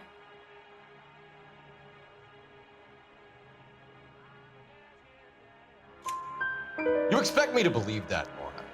It's all very convenient. Gambling for Lester was like the needle for a hophead. He was yelling at me. He was yelling at the whole world. I kind of felt sorry for the driver. Poor guy had no chance. You were arguing in the bar and on the sidewalk? We were always arguing. So what? Admit it, you were baiting him, pushing his buttons. We can easily get the full story from the regulars in the bar. All right. Lester was playing cards out back. He lost, of course, and wanted back in. He suggested I earn the money on my back to get a mistake. That was the proposition he was putting to his so-called buddies. So maybe I was a little angrier than usual. Let's just say I took exception to his idea. The bartender said that you and Leroy were planning to go into business together. Can you explain how you'll get the money to do that? I have a little money saved away. You're being economical with the truth, Lorna. You want to back that up, little man?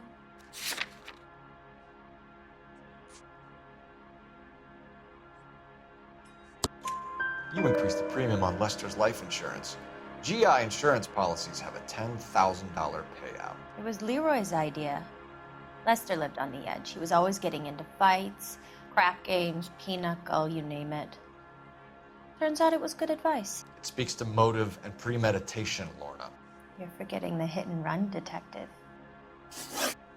You and Mr. Sabo have an interesting day. I'm sure we will, officer. Now, if you could both just leave. We're leaving, ma'am. Sorry for your loss. I can see what a tough time you're having with all this.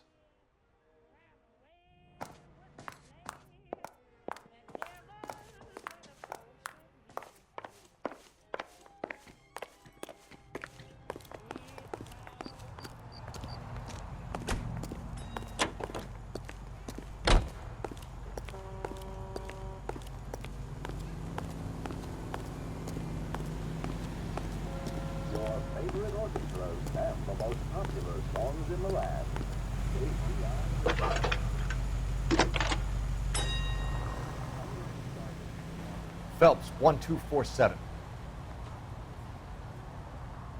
How could I help, Detective? Messages for me, please. Just one detective from the coroner. Message reads, Phelps, see me at Central Morgue immediately. Results of the Patterson autopsy. Thanks for your help. Isn't he the cop they've been talking about? What another accommodation?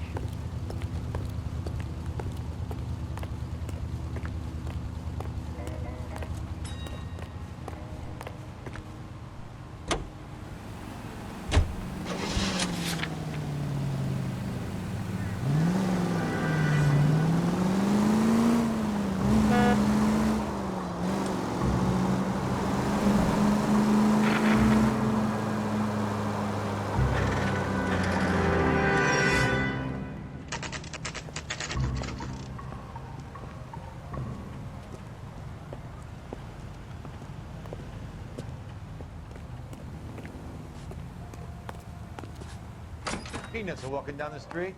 One was assaulted. That broad has socks in it. We can put the driver in front of a judge in less than a week. You'd be making a big mistake. Run that by me again? The victim was dead before the car hit him. 2 puncture wounds to the right side of the thorax. Second puncture reached his heart. You're kidding me. Been doing this job 23 years, son. No one's ever laughed at one of my jokes.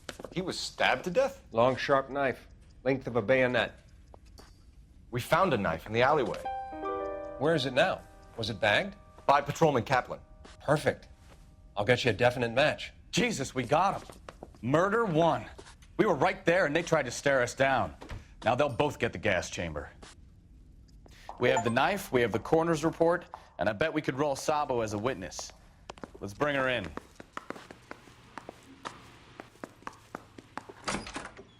What the hell?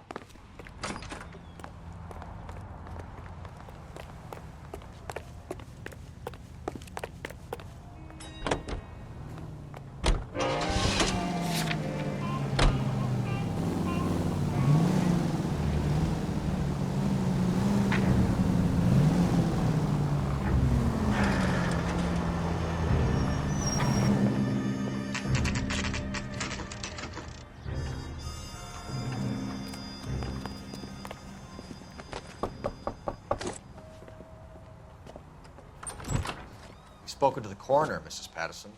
He confirmed your husband's cause of death. We'd like you to come downtown and answer some questions. It wasn't me. It was Leroy's idea. Leroy stabbed him. I had nothing to do with it. Where is Leroy now? He's in the bedroom. You're very good, Lorna. Put the gun down, Leroy. If you do something stupid now, you don't stand a chance in front of the grand Nice of jury. you to give me up, sweetheart. All that whispering in my ear telling me how we had to get rid of him, how good it could be, all the money we could claim, all that planning, how to get him into the street, how to make it look like an accident. For God's sake, you had Leroy, all shut the up. bases covered, baby. I had nothing to do You with it. think I'm gonna fry for you, He's Lorna? a crazy man. Shoot him. Shoot him, for God's sake! It's too too late, Sabo.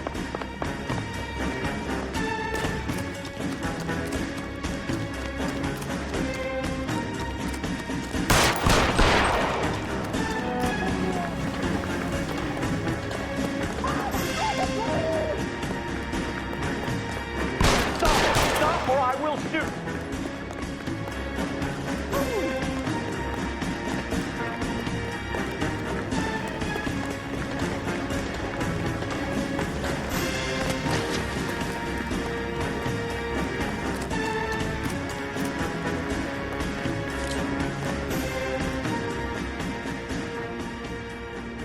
You come any closer and I will pull the trigger.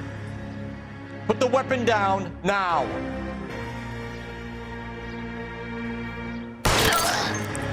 Help me!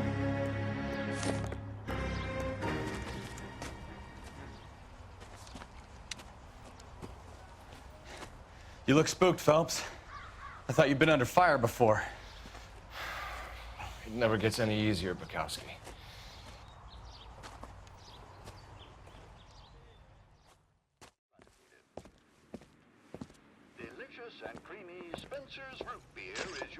So, I give you a hit and run, you bring me back fraud, conspiracy, and first-degree murder. This is how a good detective operates, Phelps. You take nothing at face value. You keep digging and asking questions until you get to the truth. You got some sharp elbows on you, detective. I like that. Keep up the good work.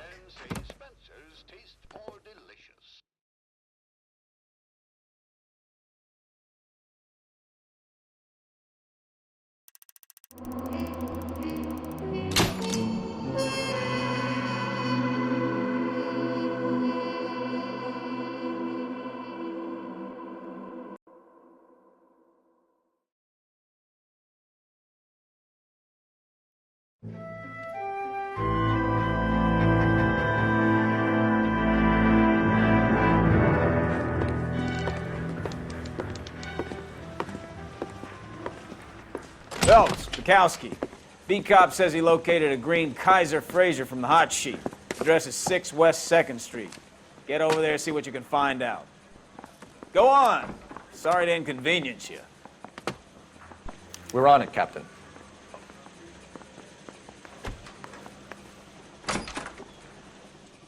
I swear the more bent cars we bring in, the longer the hot sheet gets. It pays the rent, though. Keeps Mrs. Phelps in the manner to which she's accustomed. I'm not sure she'd agree with you. Passionate, romantic type like you, Cole? I don't believe a word of it. You worked at midnight, correct? No, no. Yeah, I want to make homicide. You know you've got it made if you can get to that task.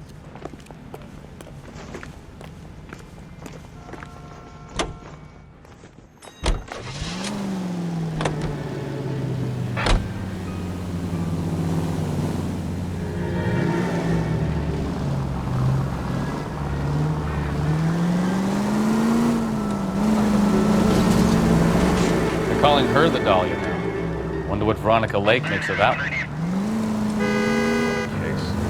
You hear whether they're making any progress? Captain Donnelly seems to think they have it all wrapped up. Brown and Green are sweating this Manley character. I heard it'll be in front of a grand jury by next week. Poor thing. Terrible enough being murdered like that without having her death strewn all over the front pages.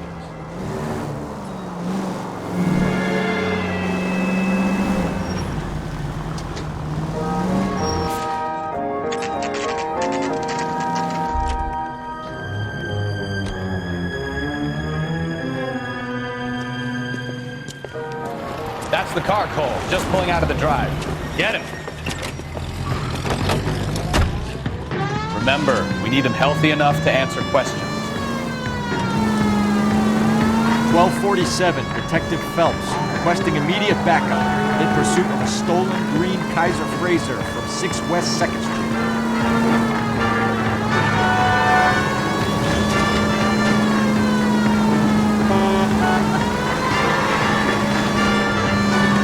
Enough games, Phelps. Take this guy out.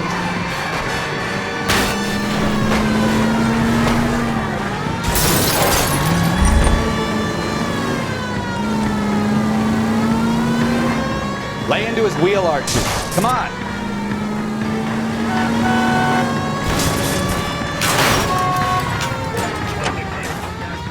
All right. Maybe I was a couple miles Show me over your the speed hands. limit. Get bracelets Out on, of the Phelps. car now. I'll call it in. Why did you run from us? I saw a big car in my rearview mirror with two tough guys bearing down on me. What would you do? What's your name? Cliff Harrison. You're under arrest. For what? What are you talking about? Nice try. I'm talking about the car being stolen. You're out of your mind. I bought the car, and I've got the paperwork to prove it.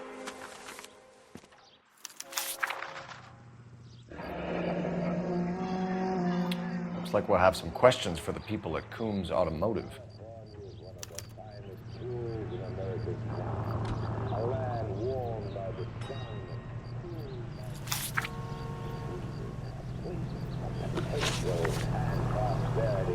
You purchased this car from Coombs Automotive Company? Yeah, that's right.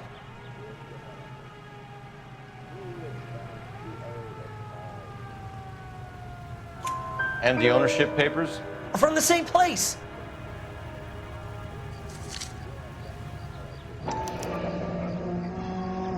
If this is a forgery, it's top-notch. This will need to be traced.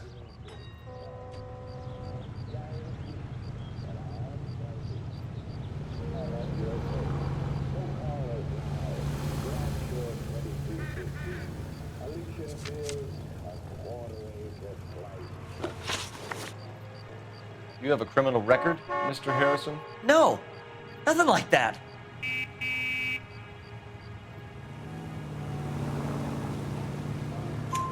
You better give us something, Cliff, or we're gonna make this hard on you. I didn't steal the car. I ran because I've got some wacky-backy in the glove compartment. How much, Cliff? 1 reefer. We'll let it slide. You're in enough trouble.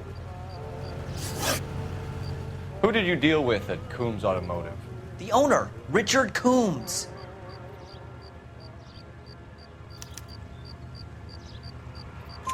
And he made out the bill of sale personally? Of course he did. He kept a facsimile for his records. Check with him. We're going to get to the bottom of this, Harrison. Until we do, you're going downtown. You gotta be kidding me. I'm getting arrested for buying a goddamn car? If everything is legit, Harrison, you'll be out soon. Until then, if I were you, I'd keep my mouth shut. Bag his possessions as evidence and have him arraigned for grand theft auto. Right, Detective. Do you know who my father is? We need to get to Coombs Auto and check out Harrison's story.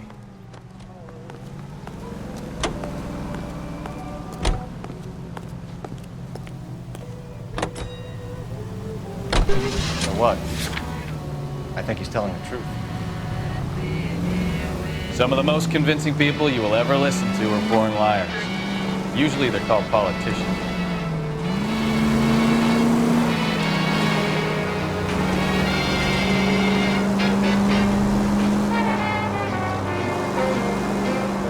The paperwork all looked above board, and he seemed like a clean-cut kid. Uh-huh.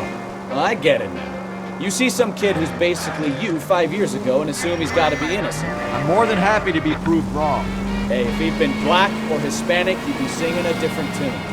You spout all this communist crap about treating everybody the same, but it only works one way. I'm not sure that's communism, Stefan. Oh, God, please.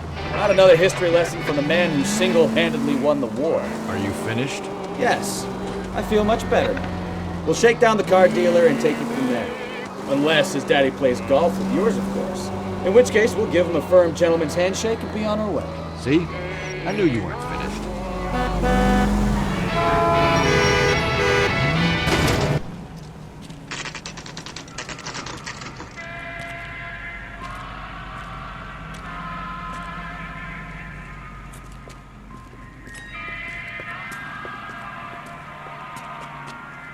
Not another step. I have got a Buick Century sedan that would be absolutely perfect for you. Detective Phelps, LAPD, are you the owner? That's right. Richard Coombs at your service. You looking to trade in a black and white, boys? Mr. Coombs, we're investigating an auto theft. A man by the name of Cliff Harrison claims he bought the car here. Well, some people would say that my cars are a steal. That's a joke, son. Very amusing, Mr. Combs. I remember Harrison. It was a green two-tone Kaiser Fraser, if I remember rightly. Do you have the bill of sale? It's in my office. Walk this way.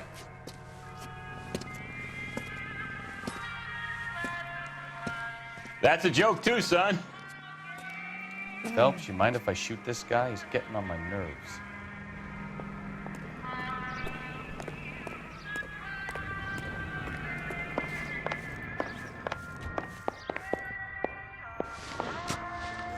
Here it is. Got the original pink slip there, too.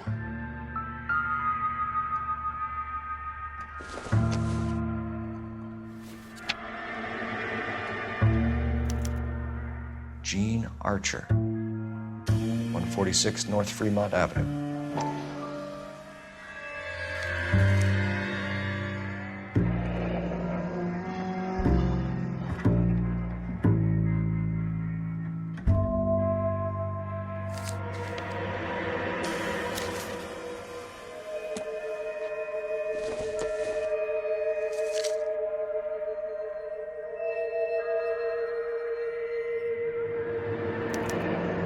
Harrison's purchase receipt was legit, at least.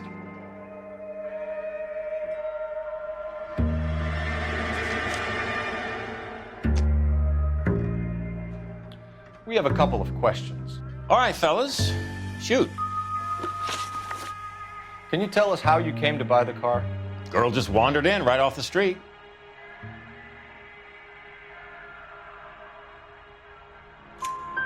Nothing unusual about the car. Not really my usual type of vehicle. The price was certainly right, though. Nice girl, but about as sharp as a bag of wet mice. Did you pay with check or cash? A check. She wanted it made out to cash, but I insisted. Man has to watch his cash flow. What name? I made it out to Gene Archer on the Bank of Arcadia. Can you describe this Gene Archer? Brunette, maybe 25, 26. Little on the plump side, but not bone ugly.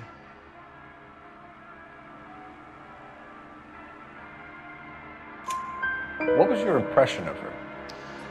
Kind of harried and harassed, in a hurry to go somewhere, but no place to go. You get to know the type. Do you know anything about the company that prints these pink slips? Nope. Should I? It isn't exactly my business.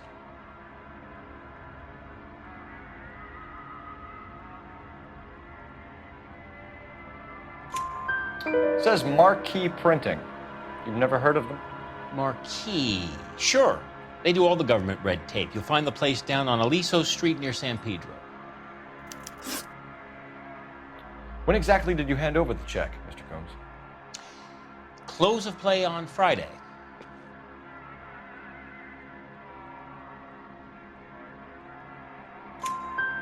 Why didn't you pay her cash? You knew the car was dirty. I had an inkling. When people are in a hurry for money, always pay by check, son. Gives you a couple days to back out.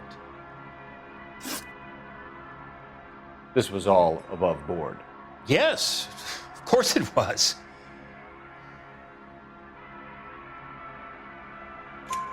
Did this look legitimate to you, Coombs?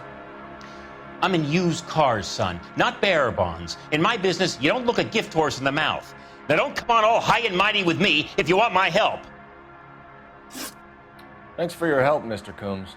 We need to continue the investigation. Hope you sort out your problem with Mr. Harrison. Go easy on him, son. Boy's about as sharp as a bowling ball. He's built too low. The fastballs fly over his head. Let me shoot this guy, please. You have a pleasant day, Mr. Combs.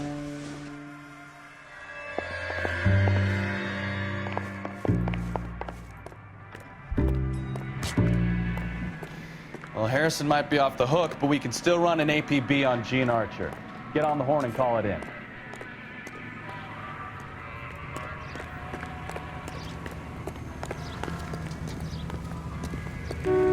I survived the war for this.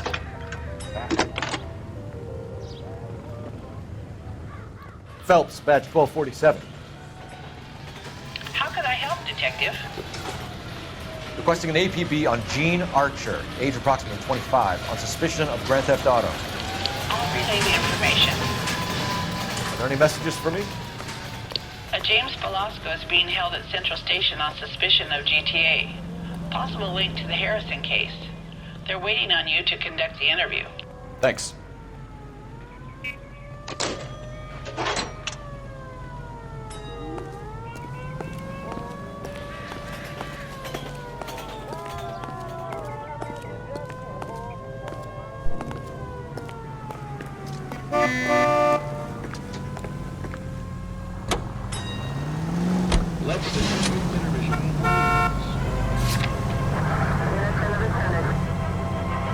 During recent blizzards in eastern Colorado... Here's a chicken and egg question for you. Do you think you have to be an asshole to sell cars? Or that selling cars turns you into an asshole? You've got it in for everyone today, haven't you? I've always got it in for car sales. Doesn't matter what day it is. And why do they always think they're comedians when they're about as funny as a heart attack? Maybe the more annoying they are, the quicker you sign on the dotted line, just to get the hell out of there. In 1 month alone, over 200 were killed, and there are... He'll slaughter no more cattle.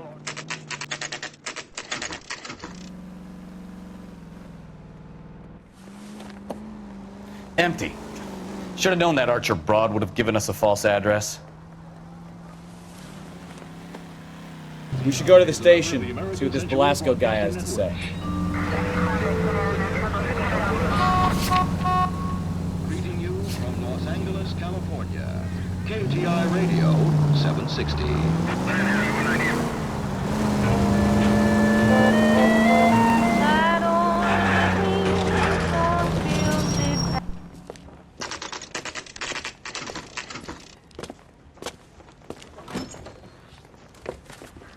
Detectives, Velasco is prepped and ready in 2. Another stolen car with legit papers. Thanks. Let's get any on the side.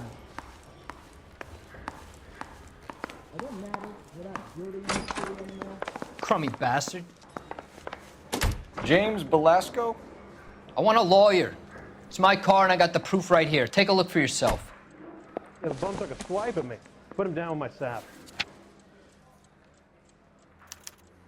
The paper is real enough, Velasco, but the car isn't yours. This pink slip is a forgery.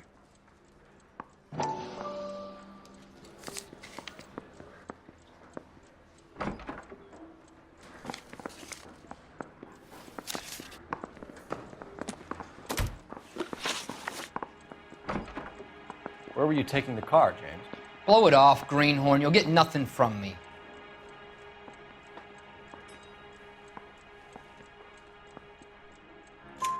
You're a 2-time loser. If you don't give me something, I'm gonna ask the DA for the maximum. You're looking at 10 years, Velasco. Kiss your youth goodbye. I want a deal. Keep talking and we'll see what sort of deal you're worth. My job is to drive the cars out of state. Nevada, Arizona, sometimes New Mexico. With the paperwork they provide, it's normally a breeze. Does the name Jean Archer mean anything to you? Nope. Never heard of her.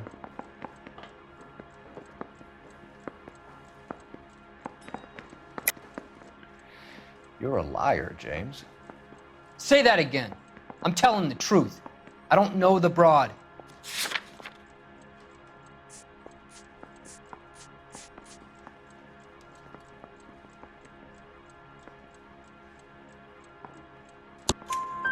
So that's why you both have the same address printed on your pink slips. She's a mule for these stolen vehicles, genius. Same as you.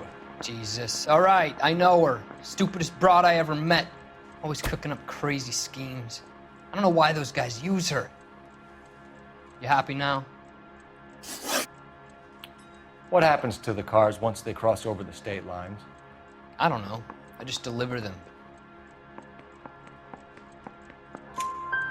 Give me something, Velasco, or I'll take you back to the cells and tell the whole station you're a child molester. How long do you think you'll last? Okay. I hear you. The cars get sold in Chicago or back east.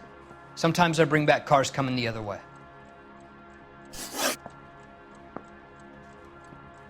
Where do you pick up the cars, Velasco? Warehouses. Mainly in East downtown. An address, Velasco. You want my help with the DA? Cough it up, now. A place on Industrial Street. I don't know the number. You're gonna help me out, right? Keep talking, kid. And we'll see what we can do. All right, James. We're gonna check if this information is worth anything. And if it is, I need your help here, pal. If it is, then we'll know you're a man of your word, and so will the DA. You're Phelps, right? Yes, I am. Look, can we do this later? I'm in the middle of it. Ray Pinker. I'm with Technical Services. The pink slips are all real. Yes, we know that. There's only one company that prints them in California, the Marquee Printing Company. They've confirmed that the numbers are legitimate. You've checked them out? Sure. They're on Aliso Street, near the corner of San Pedro. The guy I spoke to was Lightval. Gordon Lightval. Here, I wrote it down. Thanks, Ray. This is a great lead. We'll get down there as soon as we can.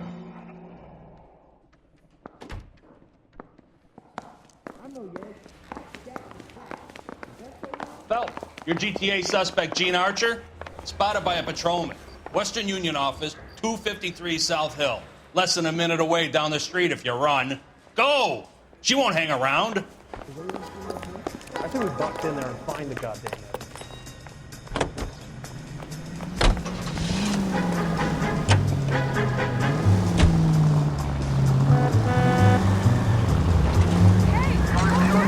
Come on! We don't want to lose her!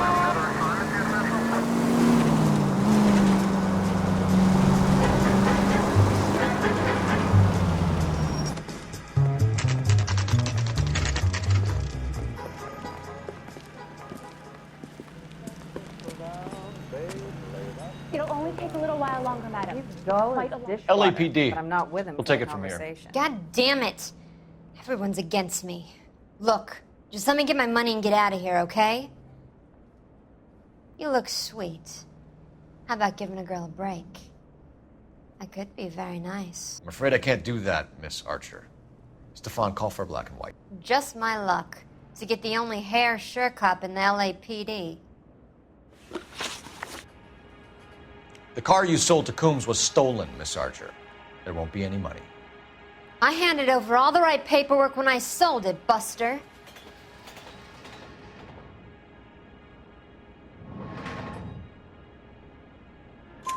Gene, you've blown open the whole operation because you were dumb enough to try to sell one of the cars. What do you think they're going to do to you? Give me something. I was just doing what they do. They paid me $50 to drive the car. I made $2 grand selling it. You made zero. And if they catch you, you're dead. Is that all your life's worth? Look, a girl needs things. I don't see you looking out for me. How long have you and Belasco been delivering cars? Who is James Belasco?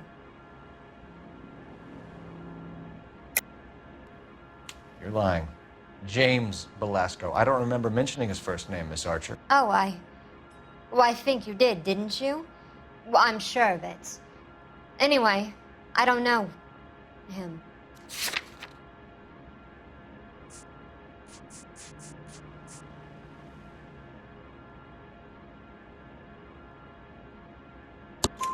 You aren't sharp enough to lie to me, Gene. You and James Belasco share the same address on your pink slips. We have him in a cell. Okay, so I know the creep. The pink slips are real. The home addresses are always vacant lots.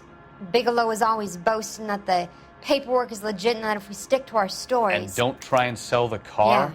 Yeah, that too. Tell me where you picked up the car, Miss Archer. Look, I can't remember. Let me go, will you? Please. What have I got to do? Trying my patience here, Gene. I'll have the reporters down here and have your picture in all the papers. You'll have nowhere to run. All right already. I get the message. I pick up the cars from a guy named Bigelow. 58 Industrial Street. Big warehouse, full of goons. Now you've got what you want. Can I go? Please? No, you sure can. We've got a car waiting outside for you. Some career advice, Gene. Get out of crime. Marry someone boring who has money and will find you captivating. Is this guy for real? He takes a little getting used to, but yeah, he generally means what he says.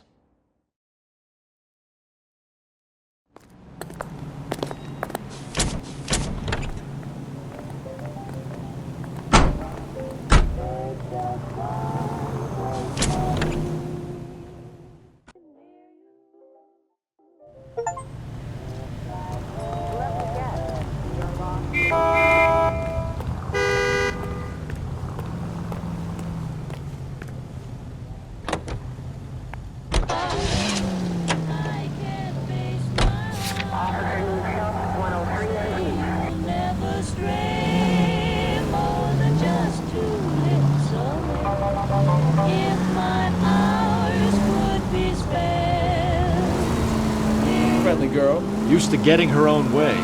Little did she know her feminine charms were useless against the impenetrable Cole Phelps. She's not my type. And what is your type, Phelps? I'm married. I know that. But you're not blind or dead inside, are you? Wait, scrap that second half of the question. I don't know. Blondes, I guess. Hallelujah! The man is human after all. Now we're getting somewhere. Yep, I'm with you on the blondes. Brunettes are fine too. And there's nothing wrong with a good redhead. But I draw the line at gray. You know what? I might have to lift that embargo soon in the interest of maintaining a free market. A man with high standards. The standards are only as high as the last glass of whiskey.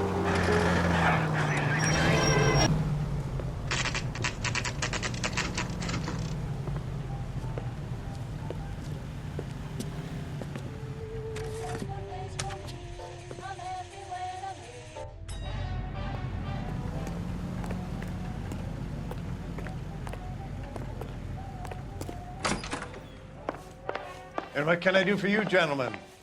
I'm a traffic detective from Central Division. Who's in charge here? I am, Gordon Lightfall. What's this about? We understand that your company prints California vehicle titles. Yes, I have the government contract to print pink slips. I've done for some years. Have you had any goods or equipment stolen recently? We're running up against stolen cars with seemingly legitimate paperwork. Not recently. Have you ruled out forgery? There's no shortage of talented artists in this town. We'll keep it in mind.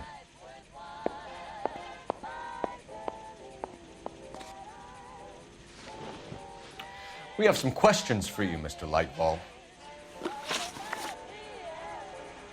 Mr. Lightfall, we're currently working 2 auto theft cases. Do you know anything about a car theft ring? Certainly not. Why would I get mixed up in a thing like that?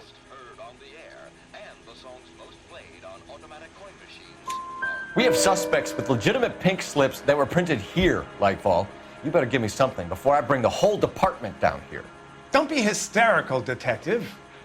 As a matter of fact, we had a similar problem a couple of years ago. A number of used car lots were selling blank documents to a criminal organization. Do the names Cliff Harrison and James Belasco mean anything to you? No, they do not.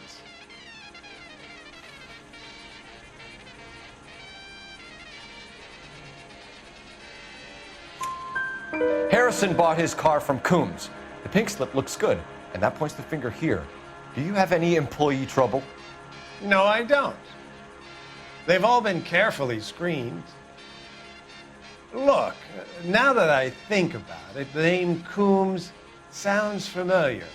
I think they may have been involved in stolen documents in the past. Do you have a delivery ledger, Mr. Lightfall? We would like to cross-check against the Coombs Automotive Emporium. It's a little out of the ordinary, Detective. I'm not sure I can share those sorts of records. Hand it over, Lightball. You don't want us having bad thoughts about you, do you? Very well, but this really is irregular. Over here.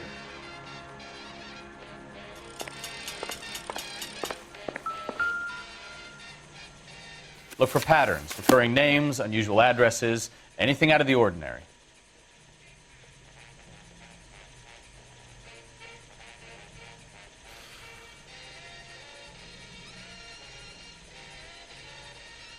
You certainly encourage repeat business, Lightball. This Mr. Bigelow is a good customer. Sorry to bother you, sir. We'll let you know if there are any developments.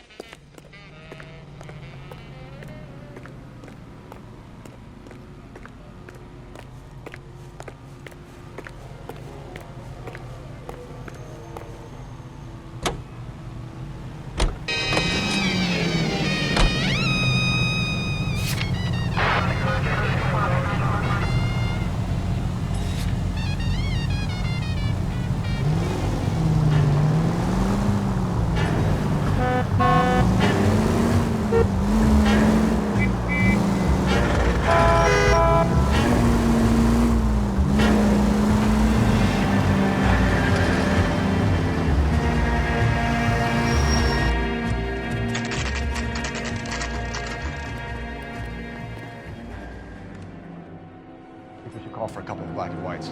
Get Fleischer down here. I thought you Marines were gung-ho, Cole. You have a 45, don't you ever want to use it? I'll take the back. Just give me a few seconds to get around there.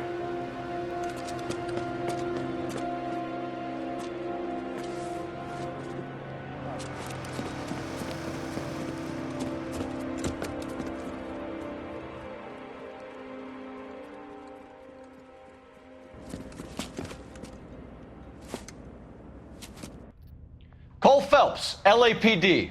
All of you are coming downtown with me. I think so. Look sharp, it's a cop.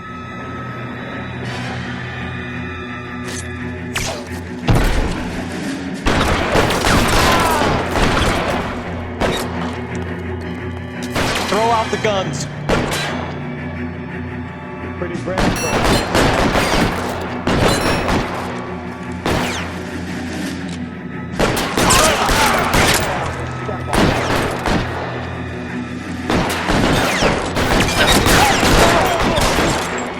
Kill a cop. That is the electric chair. As soon as he poked his head out.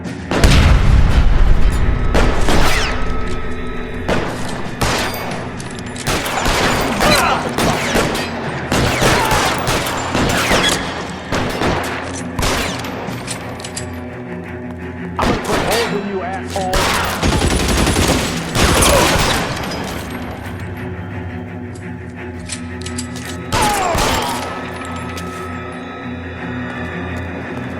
Let's clear the top floor. I'm gonna get grilled in the back on the way out.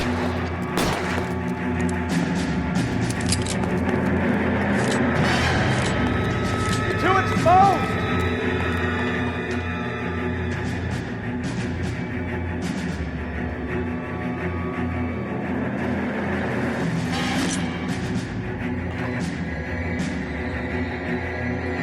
Weapons on the ground, now!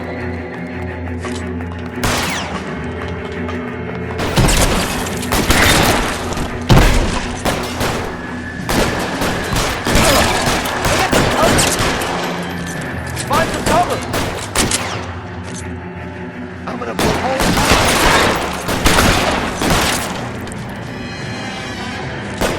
I'm gonna put holes in you, asshole!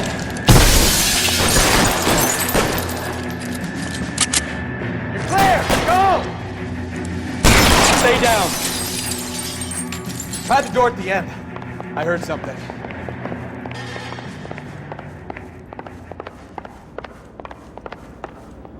All right, don't shoot! Keep your hands up. Watch him, Bukowski. He doesn't move until I've tossed this place.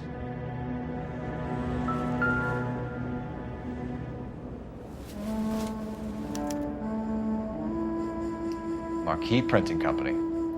There's nothing like going direct to the source.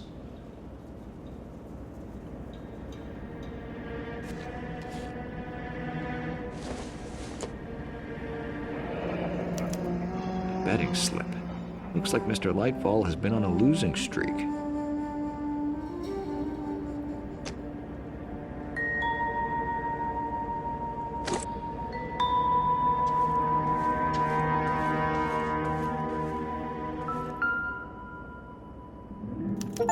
There are enough slips here to keep them stealing cars till Christmas.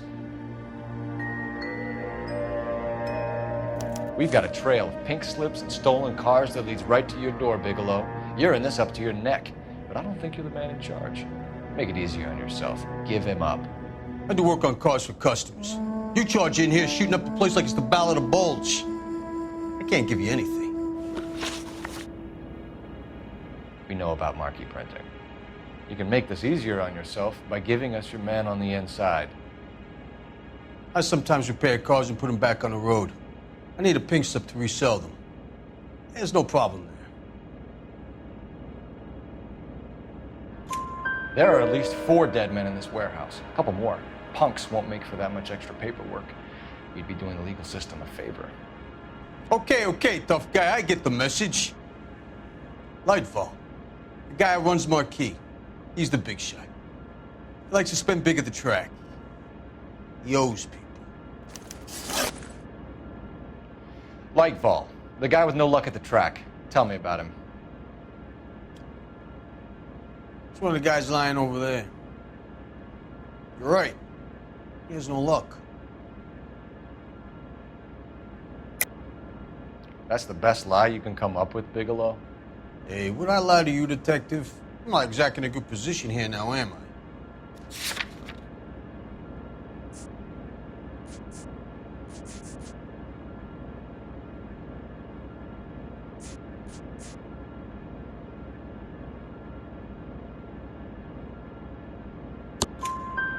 Gordon Lightball owns Marquee Printing, a government print shop. He's losing big at the track. He has these big government contracts. He's in hock over 20 grand. If the feds find out, contracts will be all over. Lightball plays ball. All right, Bigelow. The heat is off you. Play your cards right and you'll be able to count your time in Quentin on one hand.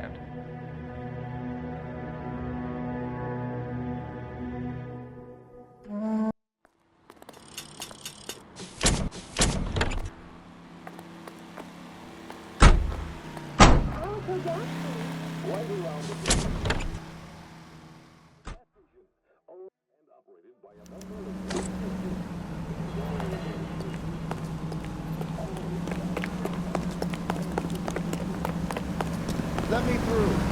I just want a quick look is all. It's a small world, so you gotta use your elbows a lot.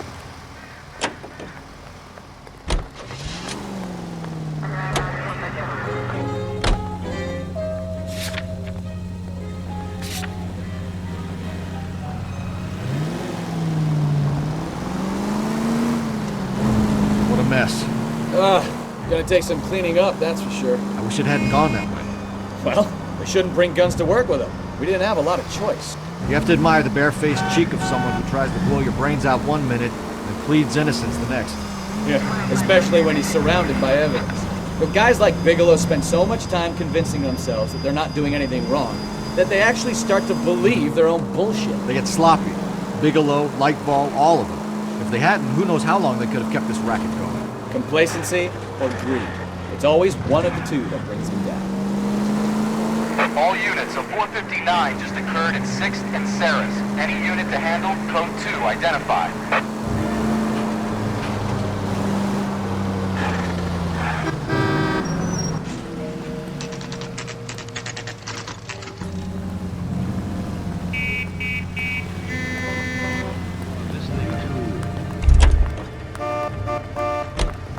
I'm going up to the lakes to watch the races on Saturday. You're under arrest. You again?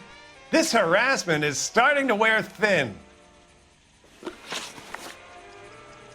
We found a box of pink slips in a warehouse full of hot cars. You signed for them, Lightball. I signed for all the orders and deliveries. You'll need something better than that, cowboy.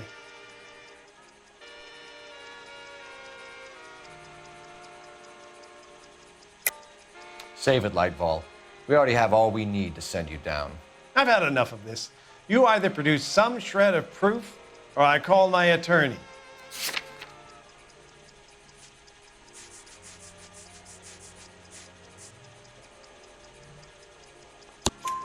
You're in the hole with the organization. We know about the debts, Lightball. I agree, I have a small problem. I'm prepared to help you in any way I can, Detective. I'll name names. I need you to keep this out of the paper. You need to shut up now, Lightball.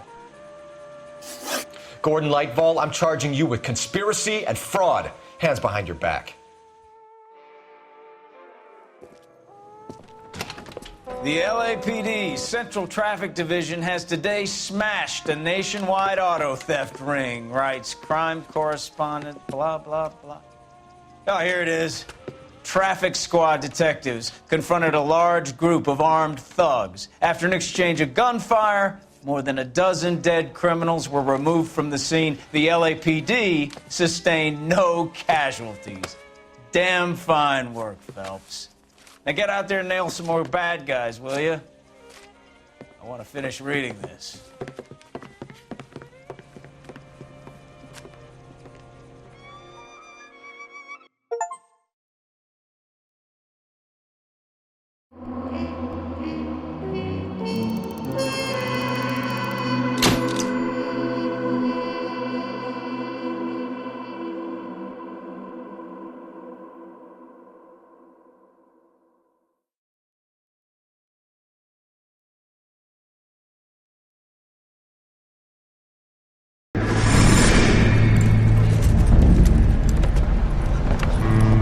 My family runs a shipping business in San Francisco. We used to have 2 ships a week to Tokyo. We've been in shipping for 2 generations, Hank. I've never been on a voyage anywhere. I feel like Odysseus in the beginning of his journey. The Odyssey took 10 years, Cole. This is the American century. America can rule the world after we win this war. We need to stay alive, Cole. These men are counting on us. Have you heard what the veterans are saying to each other? No. Golden Gate and 48. That's 4 more hard years of fighting.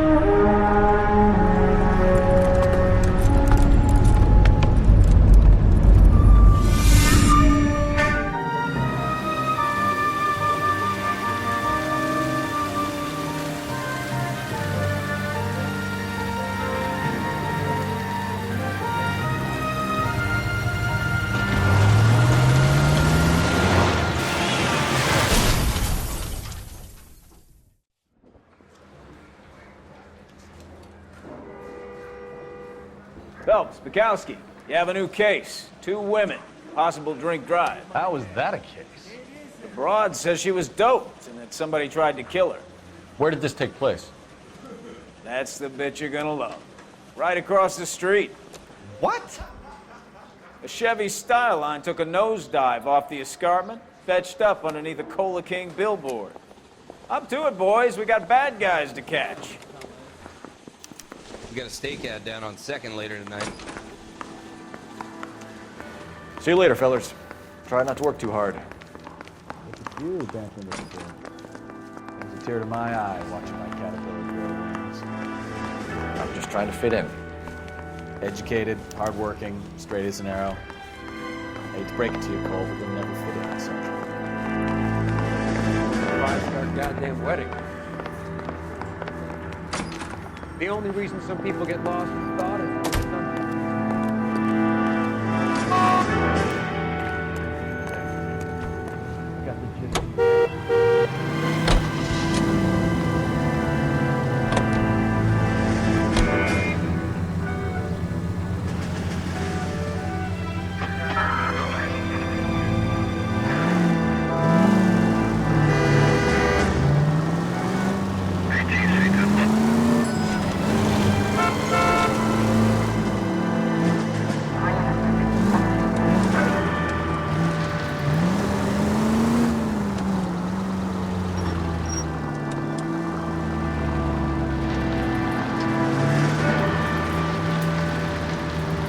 Stop just ahead.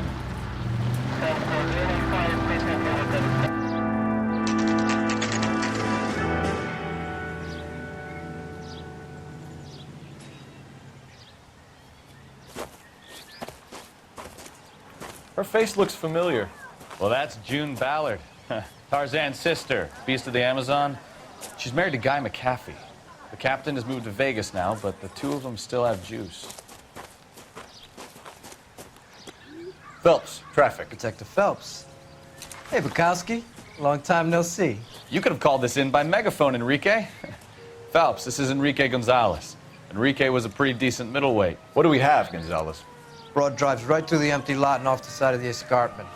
Her story is that a movie producer doped her and her friend and sent the car over the cliff. Was anyone hurt? Driver's beat up. Not too bad considering. If she hadn't hit that billboard, we'd be scraping both of them off the pavement. Passenger's a Jessica Hamilton. She's just a kid. She's pretty knocked around. Kid gonna be all right? I think so. They've taken her to central receiving. If you want to take a look around, you can stall the ambulance. Thanks. Do that. One more thing. Watch out for the driver. She cuts rough. Hey! Out of the way, bub! If you're looking for the coroner, he's down by the crash site.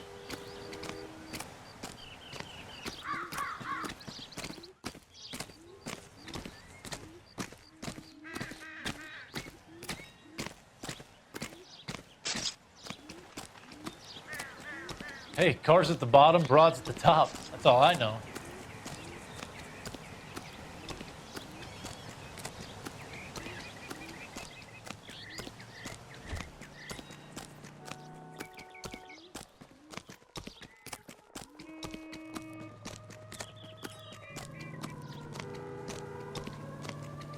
You'll want to see this, Phelps. There, laid out on the trunk.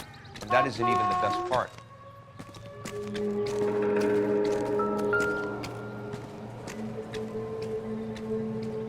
Looks like they're lucky they weren't more badly injured.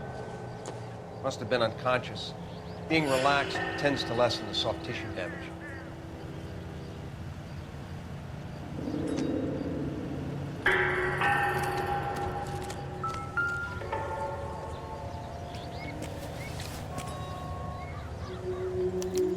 They've been torn off.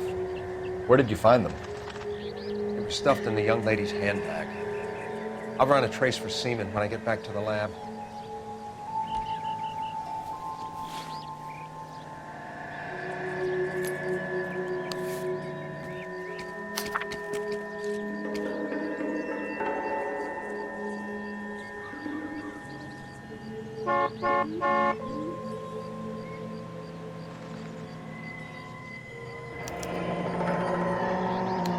She's a long way from home.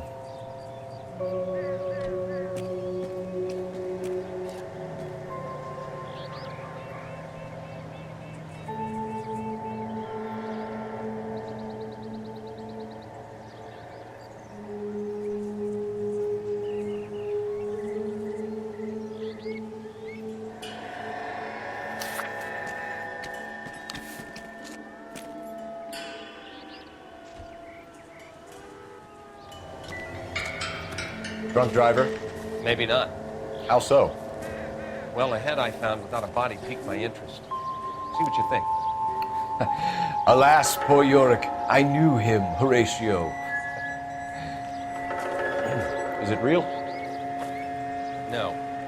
I think it's supposed to be a replica of an Indian shrunken head. It's some kind of curio or movie prop. See the casting marks? What's it made from?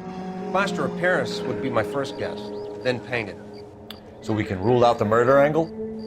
No, you can rule that in. That thing was wedging the accelerator to the floor. Whoever did it wanted these women dead.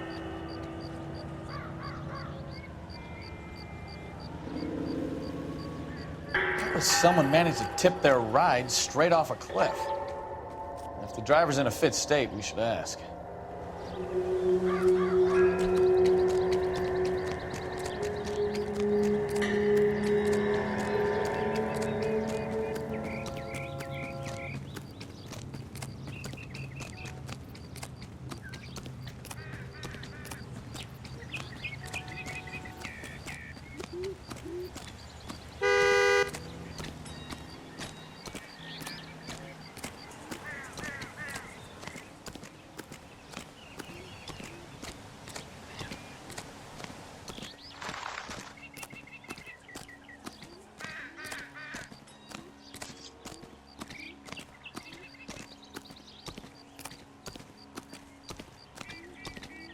Mrs. McAfee, we would like to ask you a few questions, if that's okay.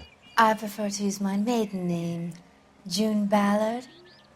You might be familiar with some of my work. Can you tell us what happened here? You're kind of cute for a cop. Maybe a bit on the serious side. What about me, June? I'm a big fan of Beast of... I don't like. Keep out of this. We understand that you're still suffering from the effects of the accident, Mrs. McAfee. The officer says that you claimed that you were drugged. Who did this to you? That rat slipped us a Mickey Finn. It's no wonder I feel so dopey. I can't remember.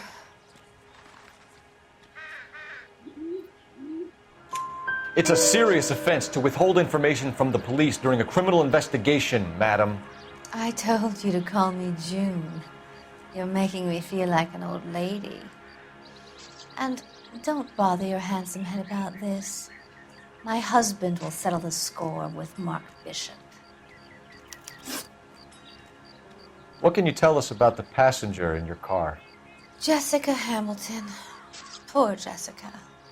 It's been a rough day for her. She's desperate to break into movies. What more can I say?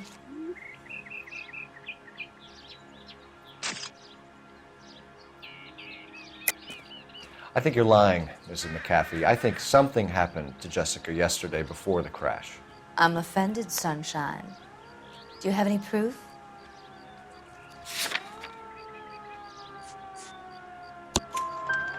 Miss Hamilton's underwear were physically torn from her body. She wanted to go to a casting. I took her to a casting. Whatever happened after that is between her and Mark Bishop. We found a shrunken head. It was used to tamper with your car. You see, I normally don't drive off cliffs. The last thing I remember is getting behind the wheel.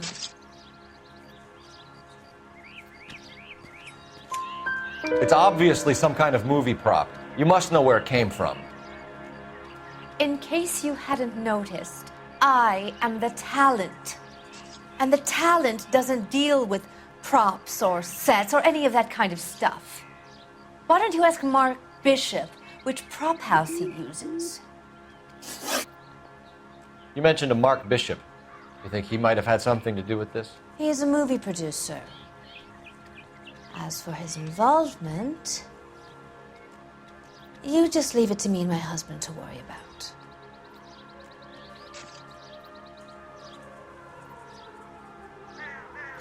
I want to know what happened between you two that made him want to commit a double murder. Bishop offered me a part in his picture. Then he withdrew it. Fact is, we had a deal. I pressed him on it, and this is where I end up. Mrs. McAfee, I think it would be in everyone's best interest if you accompanied Patrolman Gonzalez back to the receiving hospital. I'm going to be okay. These guys can take me home after my lawyer and I have talked to the news hounds. Mrs. McAfee, you are still under the influence of narcotics, and you're likely to go into shock once the drugs wear off. And I thought you were a heel.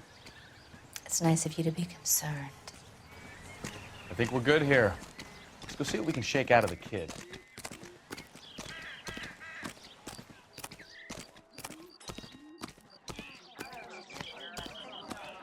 All these cops, it's got to be something big, right?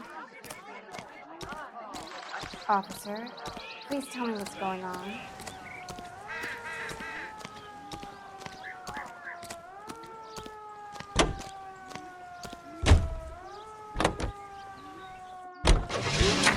KGPL to car 11K, 11 King. The car crash victim has regained consciousness in Central Receiving Hospital. 11K Roger, en route.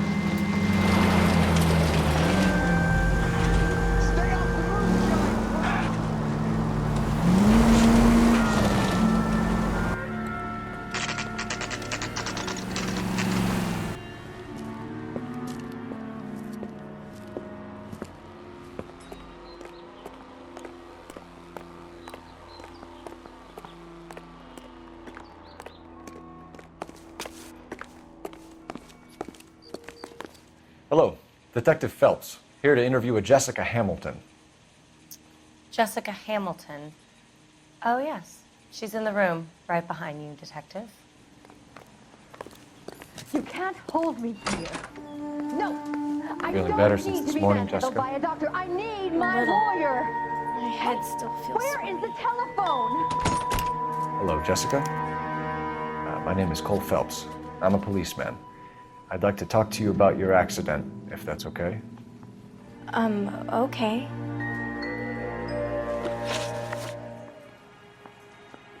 Can you tell me what you remember about the crash? It's all kind of fuzzy. I remember waking up here. Nothing happened yesterday.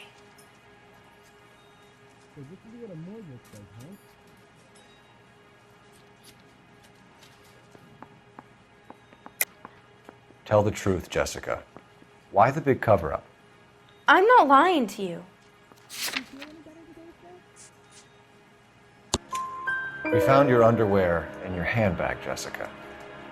You need to tell us what happened. The doctor told me what happened. I didn't want that. I just wanted to be a star, to be in movies.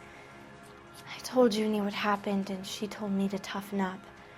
That was the price of stardom. Did she now, cold-hearted bitch? It's not Junie's fault.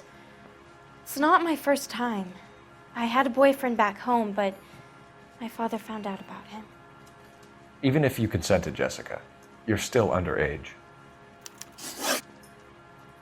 We need to get in touch with your parents, Jessica, to tell them what has happened. Oh, you don't need to worry them. They sent me along to stay with Aunt June. They trust her to take care of me.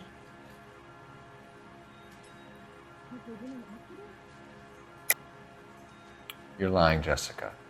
How are we going to make this right if you lie to us? Please, Detective, why would I lie to you?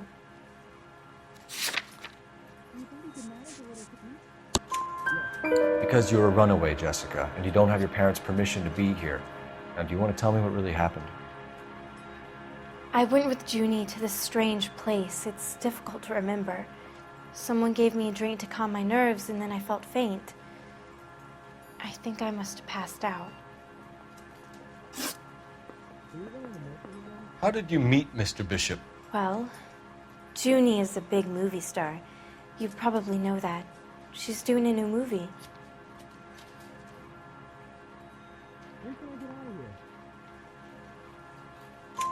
What's the story with Bishop and Mrs. McAfee? Why does he want the two of you dead? That can't be true. Mr. Bishop seemed very happy today. I mean, yesterday. And that's why he wedged a shrunken head against the accelerator pedal and punted the two of you over an escarpment? I overheard Junie speaking to him on the phone a couple of times. Screaming, really.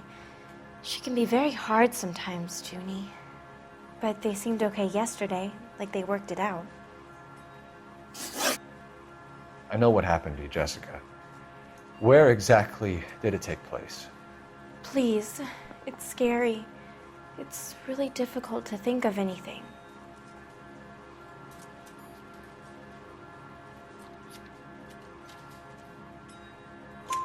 Jessica, I really need you to help me here.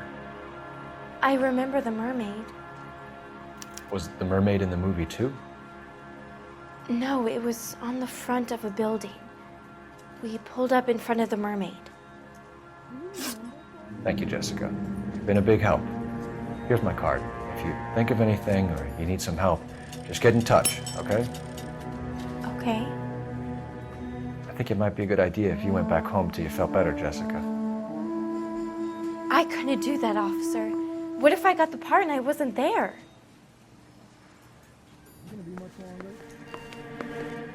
It's the tale of this town, Cole. Lambs that go willingly to slaughter. Who the hell is that? Must be her lawyer. He certainly expedited her release. I don't like it, Cole. Why is she in such a hurry? We should follow her.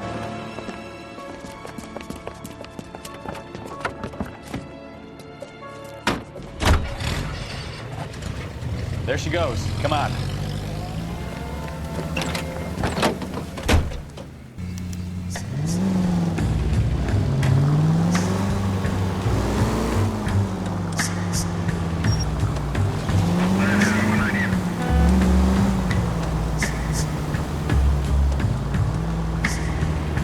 Ballard is definitely up to something.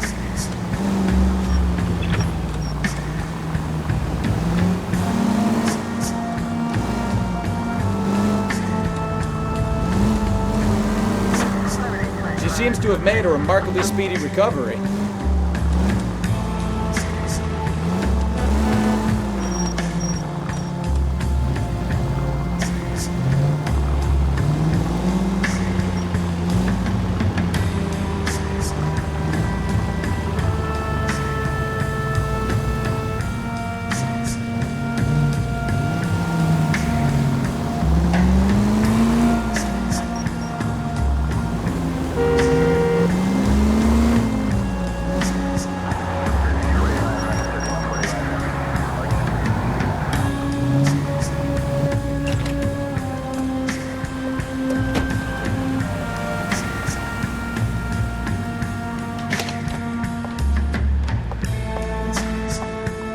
Get in there and see what she's up to.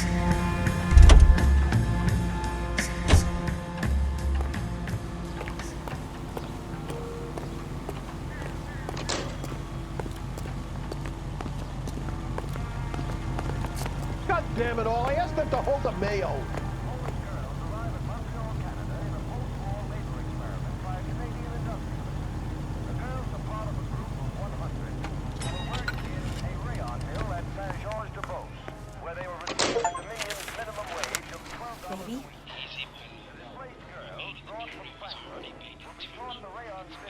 No, I don't want him taught a lesson. You know what I want.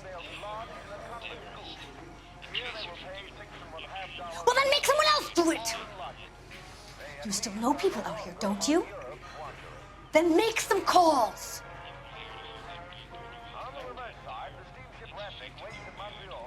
I'm going to be very clear about this. You get this done, or I'm... Wilson's Hotel. Mr. Mark Bishop, that son of a bitch, lives in apartment 803. Sure, I got the film.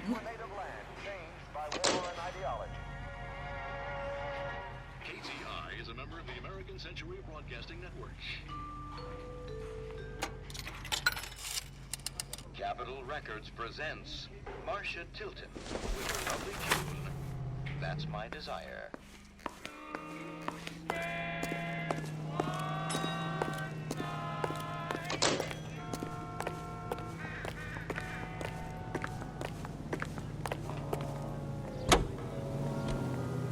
So what's the story? I'm guessing she didn't stop for light refreshments. She made a call. Sounds like Mark Bishop has a heap of trouble headed his way. I've got an address. Wilson's Hotel, apartment 803. Oh shit, you better step on it. If he's got any sense, he'll be as far away from home as possible. If he had any sense, he wouldn't have tried bumping off Guy McCaffrey's wife in the first place. Or he'd done the job properly. McCaffrey will break a fella's legs just for looking at his ball. What did you make of the kid? You believe her story? I think she was doped out of her tiny mind and given the casting couch. That fucking bitch Ballard sold her out. So if Ballard was doing someone a favor, why did they try to kill her? Any Century Unit 415, possible mental case. At 7th and Flower, unit to ammo code 3, identify. All units in the vicinity in car 11K, 11 King. Any Century Unit 415, possible mental case. At 7th and Flower, unit to ammo code 3, identify.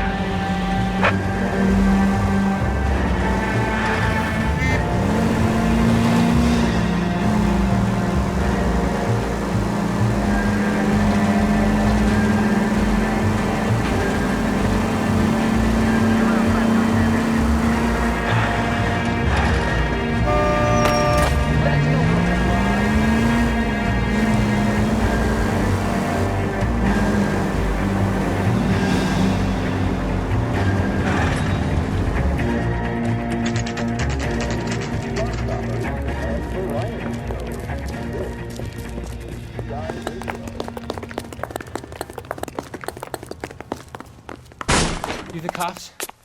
I tried to stop them. It's room 803, left out of the elevator.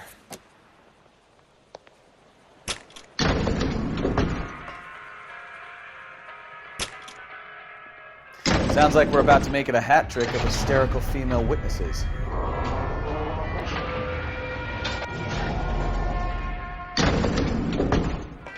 Look, lady, I can promise you, how's your husband?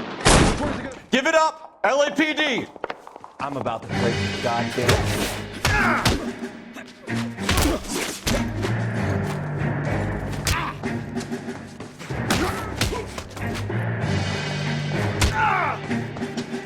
Shouldn't have.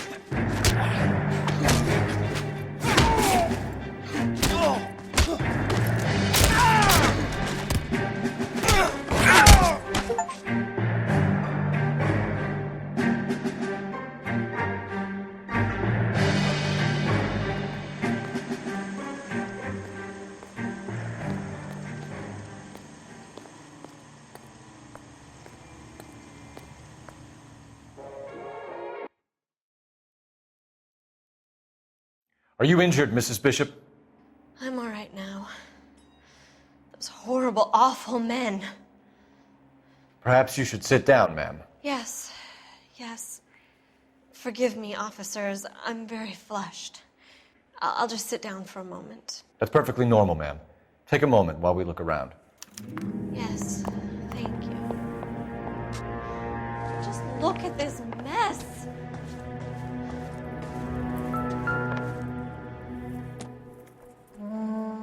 Presented to Mark.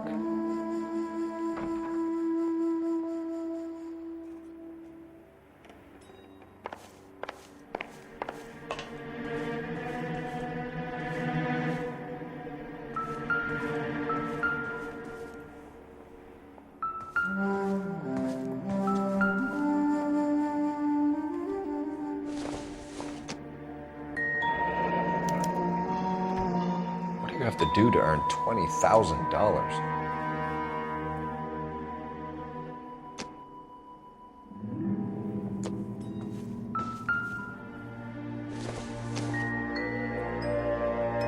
I doubt it.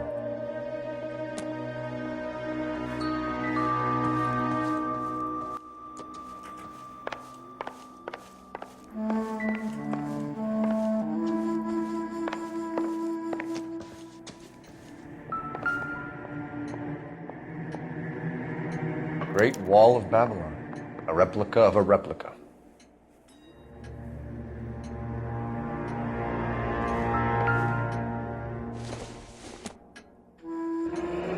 Looks like the old movie set downtown.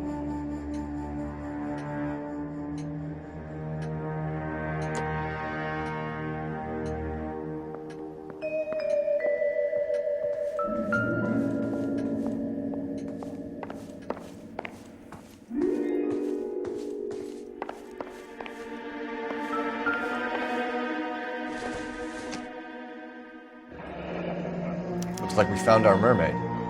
Who are these men in the picture? My husband, Mark, and Marlon Hopgood. They work together on occasion. That's Hopgood's shop.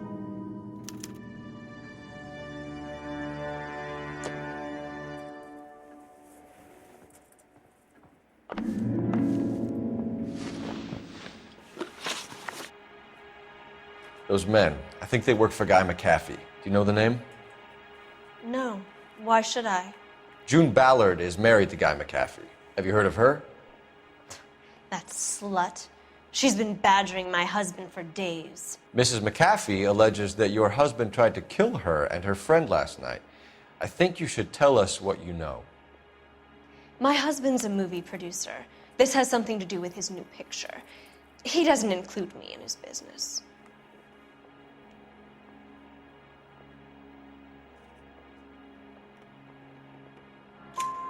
June Ballard said she had a deal to be in his new picture.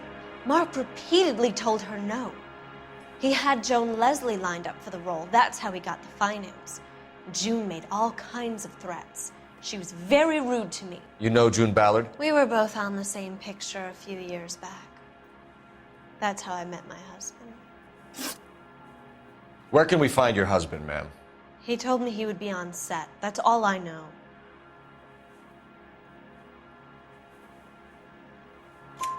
Either we find him or McAfee's people do, Mrs. Bishop. If you care for him, you should make sure that we find him first.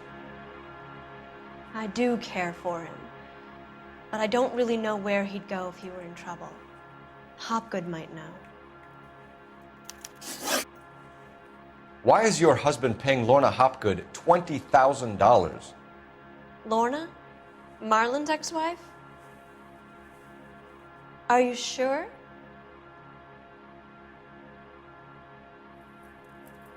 Your husband looks like he's being blackmailed. They obviously have something on him if he's prepared to kill to cover it up. Why is the payment going to Hopgood and not McAfee? Lorna works at a check-cashing place in Hollywood. You need to ask Hopgood why he needs that much money in cash. Your husband was at a casting yesterday with a young girl? Not that I know of. He told me he was looking at locations. The picture's been cast.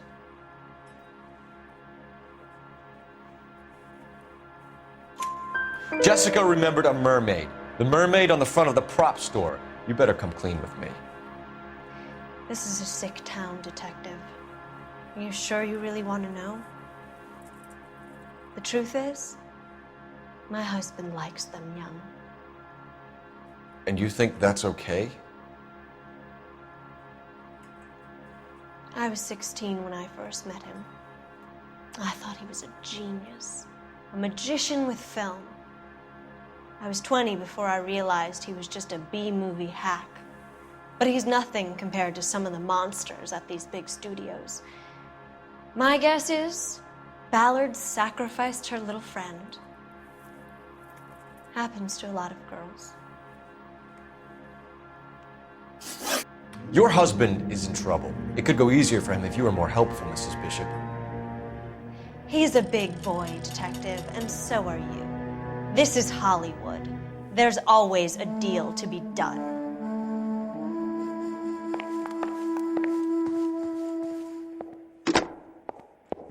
Operator, give me dispatch. Putting you through now. Phelps, 1247. How can I help, Detective? I need a location on a silver screen prop store. Just a moment.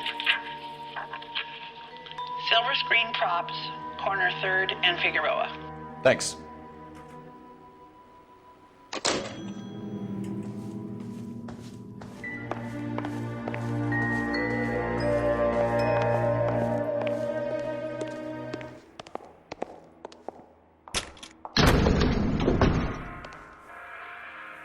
An aging movie star, a wannabe starlet, a movie producer's wife, finally rubbing shoulders with the almost rich and famous. And from the stories they've given us, clearly none of them can act.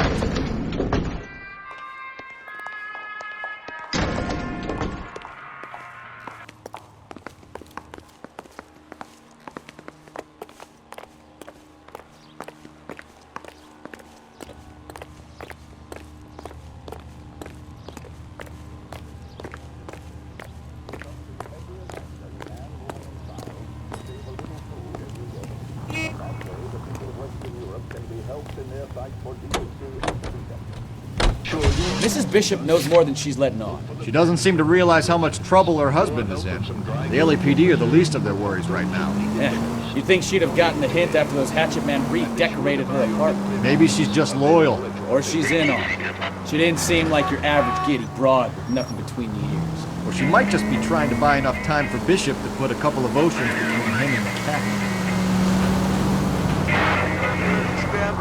Yes, and your soda cookbook away. Bobby Sock.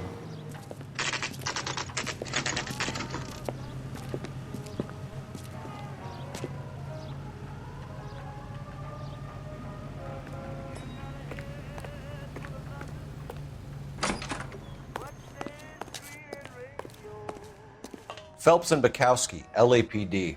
We're investigating the attempted murder of June Ballard and Jessica Hamilton. Christ! I'm Marlon Hopgood. How can I help? You hold castings here? How'd you hear about that? I got a little soundstage out back. Lead the way.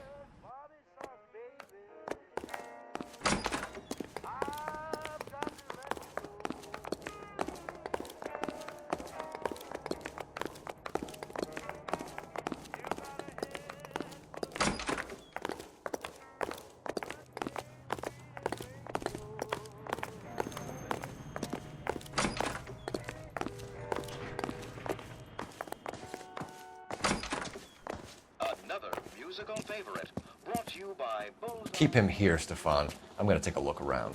What's this got to do with me? Don't try my patience, knucklehead.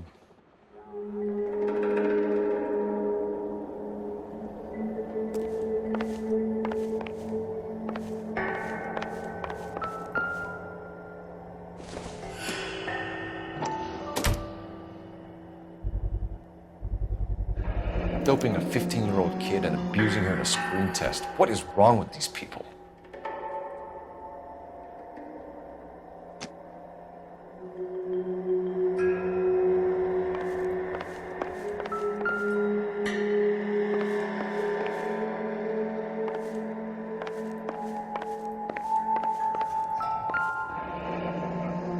Turn off the lights, Hopgood. Why would I want to do that? Humor him. One-way mirrors. There's a room on the other side.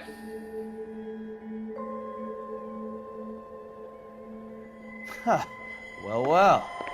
Find a way into that peep den, Phelps. I'll stay here and keep our pervert company.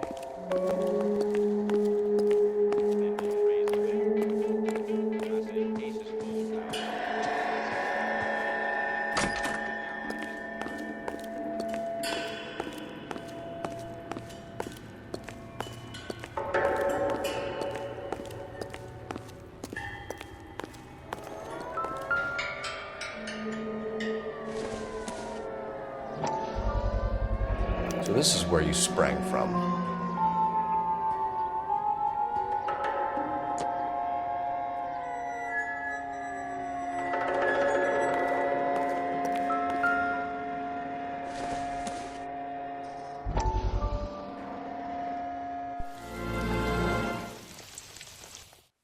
Listen, I have to call you back. I got some business here. Sit down, Courtney. This is Mickey. Mickey, this is Courtney Sheldon. What would you like to drink? Scotch. Straight up. I hear you're back at school learning to be a doctor, kid. Yes. That's right, Mr. Cohen. So you want to be a doctor and a dope peddler. Interesting combination, huh? Do we have a problem, Mr. Cohen? We might have, yeah. Selling your dope to my boy Lenny looked like a good move, but Lenny has been supplying, wholesale, so to speak. The Bindle boys in this town aren't used to the juice without a little of the middleman taking his cut.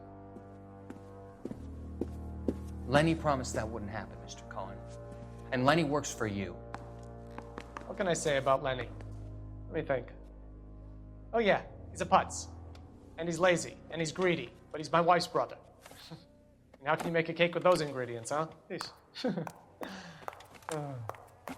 So how is that my problem, Mr. Cohen? Well, kid, the only way we're going to be able to make this work is to do some repackaging. We need to get the dope out of those dinky little cardboard boxes and... Surrettes. Yeah, surrettes. Great. We can put it into a big vat so we can water it down a little bit.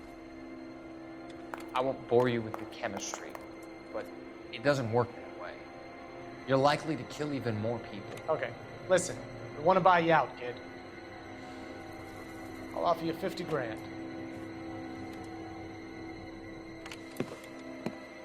Hey. Hey!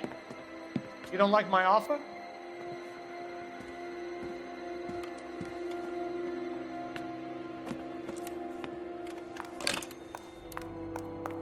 The Sheldon kid?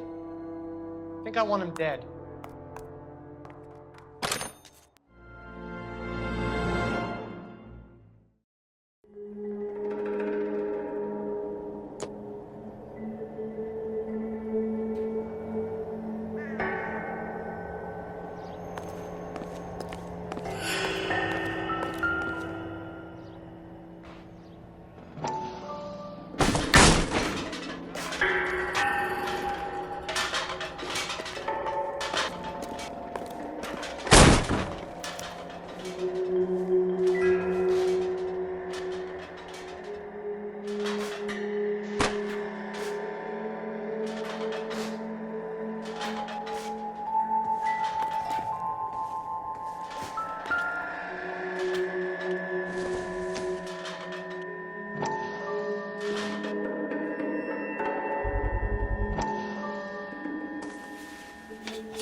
So what happened to the film of Hamilton's screen test?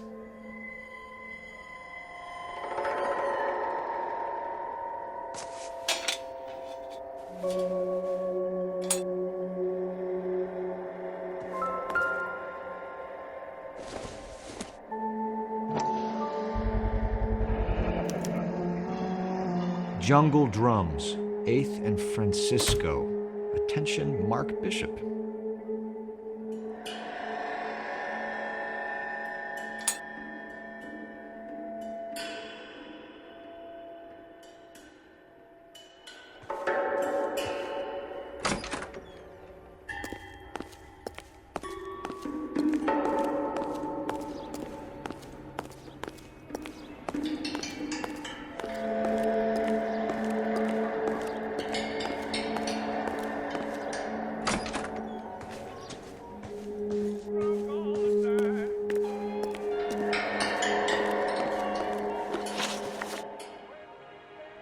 You ever do any work for Mark Bishop? Mainly do work for the studios. RKO, Republic, Warner Brothers. So yeah, when Bishop was doing work for a studio, yes. When did you last see him? Now I'm doing work for his next picture. Still pre-production though. Haven't seen him around here in a while. I know you're lying, Hopgood. Bishop was here, and you know exactly what he was doing and what he left lying around afterwards. You come in here without a warrant, and now you start throwing your weight around?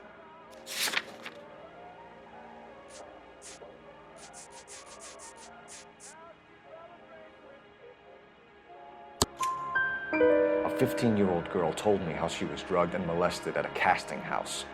I found the chloral hydrate in your drinks cabinet. You give me something or I will break your fucking jaw, Hopgood.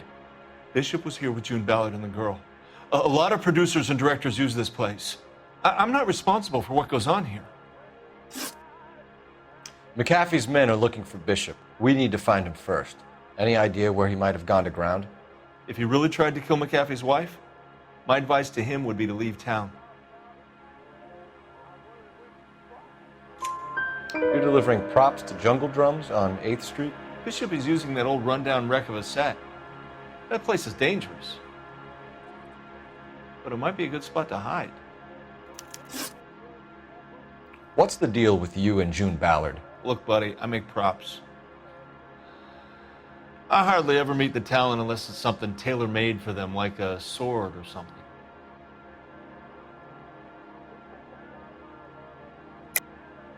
You and Ballard are blackmailing Bishop. That's why he cracked. You got nothing on me. My hands are clean on this.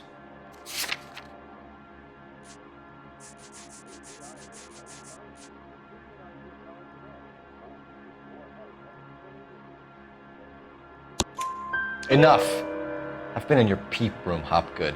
I've seen your smut pictures and the camera setup. You made a movie of Jessica. I found the canister. The deal is I get to sell the movies to burlesque houses and private collectors. These movie guys love seeing their cocks on screen, but part of the arrangement is I never film their faces.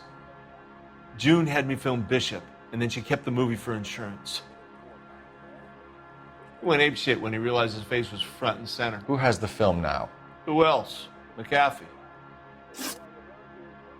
Ballard had what she wanted. Where does the money come into it? What money? Enough of the lies. I told you, I get my cut selling dirty movies.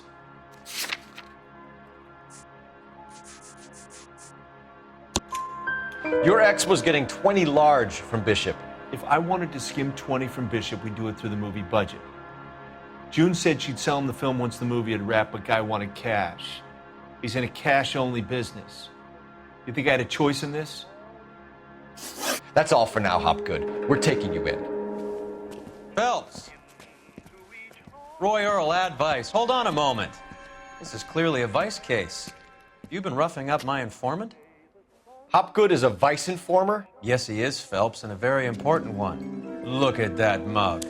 Have you been upsetting these two officers, Marlin? So we just drop it? You do if you know what's good for you. You need to catch the movie producer before an angry husband does, from what I'm hearing. I'll be making a full report to the captain, Detective. You do that, kid. We're all very impressed with you. Let it slide, Cole. Let's get out of here. Detectives. Johnny Goldberg. You work for Mickey C. That's right, detectives. You wouldn't happen to know the guys who roughed up Mrs. Bishop earlier today by any chance? No, not us. We don't do that kind of thing. It's the husband we'd like to talk to. This is a police matter. You don't want to be taken in for obstruction of justice, do you, boys? You could try the obstruction rap, but it won't stick. We could beat that. You've had your 10 cents worth, gentlemen. Bishop knows how the world works. Mrs. McAfee hits him up for a movie part, happens every day. But Bishop takes it a step too far and tries to rub out Mrs. McAfee. Naturally, Guy is going to get upset. What made you think Bishop would be here? We figure he might be planning a little accident for Hopgood, too. Those two guys have got some unfinished business. You let us know if you find Bishop. Guy McAfee can be a very generous man. I'm only going to warn you once, gentlemen. Stay out of this. This is a police matter. We will be bringing Mark Bishop into custody. At least he's polite. Kind of dumb, but polite. But I'm a lot less polite, you smug son of a bitch. So let me put it in ruder terms that even a pair of blockheads like you might understand. The only reason that you don't have bars on your windows already is because you're small fry. And we don't waste our time on small fry. You stay away from Bishop, and you stay away from me. Is that clear enough for you, asshole? Now run along back to your boss so we can pat you on the head and tell you what good boys you are.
sitting ducks here.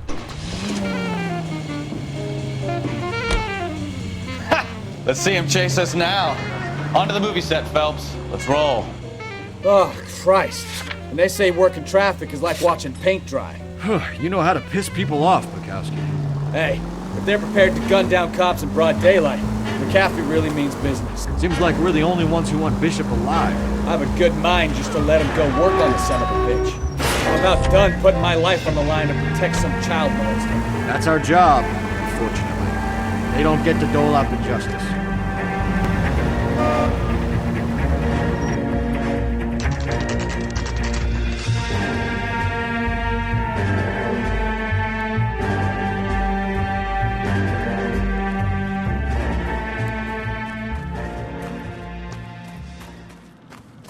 There's the slippery bastard now.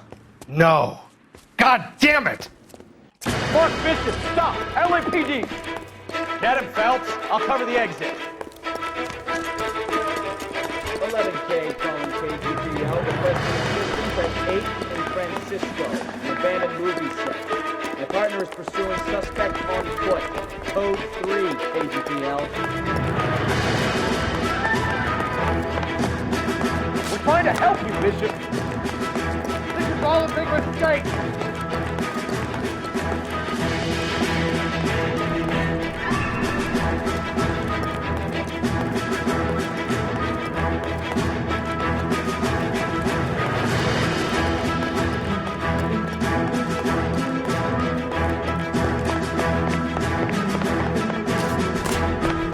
It's us or McAfee's boys. Your choice.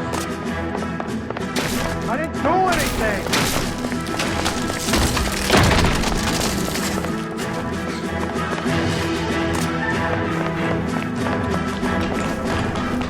Get the hell out of here, you goddamn maniac!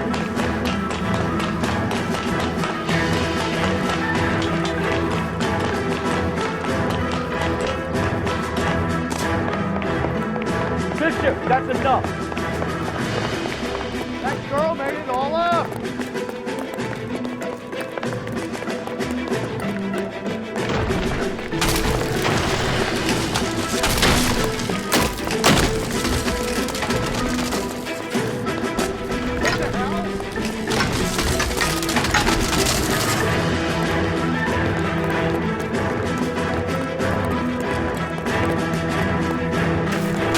Don't make this any harder on yourself, Bishop.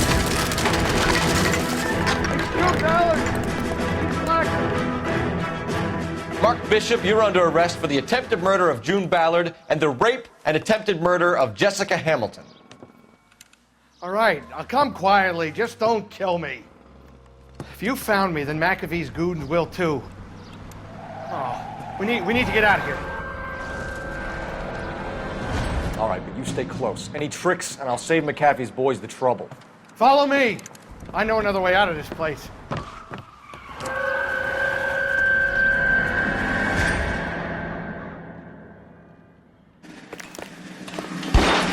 Christ, detective, they're trying to kill me! Last chance to back the hell down.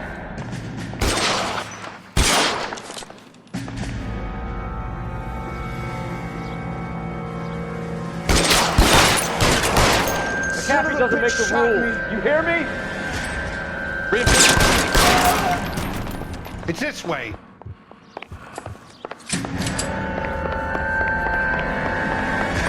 LAPD, you're making a big mistake.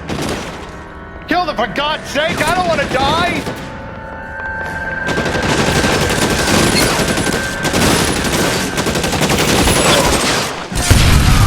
There's no way out of here. I thought you said you knew where you were going.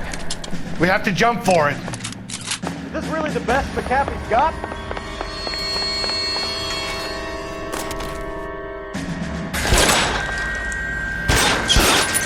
Come on, it's this way. God, they're everywhere.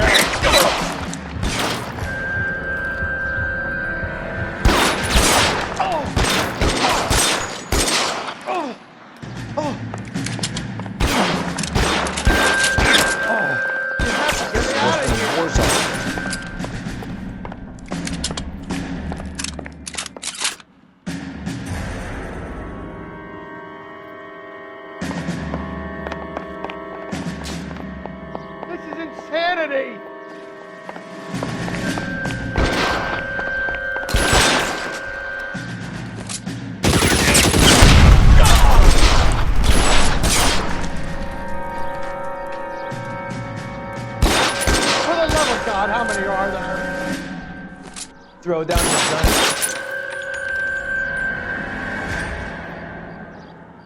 Who got you there? There's a ladder leading to the ground. I don't want to die here.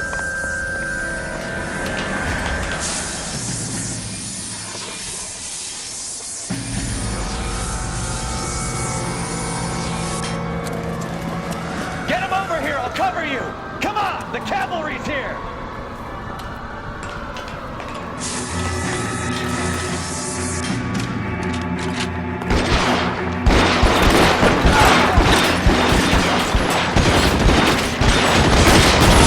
Those barrels at the base of the elephant column. They're full of gasoline. Shoot them, quickly! Weapons on the ground, now!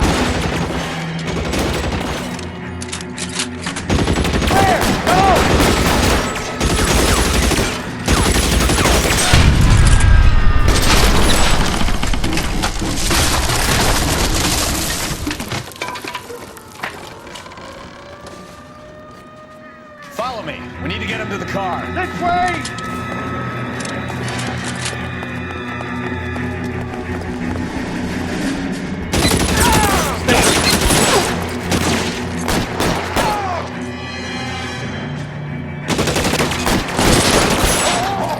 Come on, let's keep moving.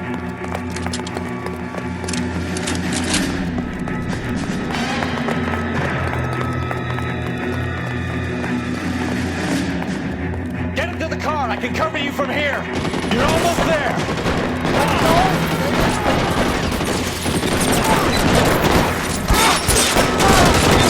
Stay in cover.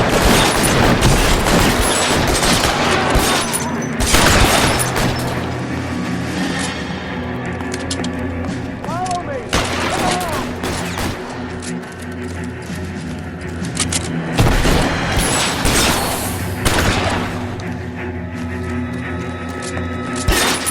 All right, let's go. Now. Now, this is what I call a result. Mark Bishop, erstwhile film producer, an all-around piece of shit, catches a fast ticket to Quentin for statch rape and attempted murder. So he gets to spend the next 15 years playing sissy instead of sticking it to little girls. That is justice with a capital J, Detective Phelps. You developed such a reputation, I'm not going to be able to hold on to you any longer. You're getting promoted. Go on, get your new assignment. It was good working with you, son.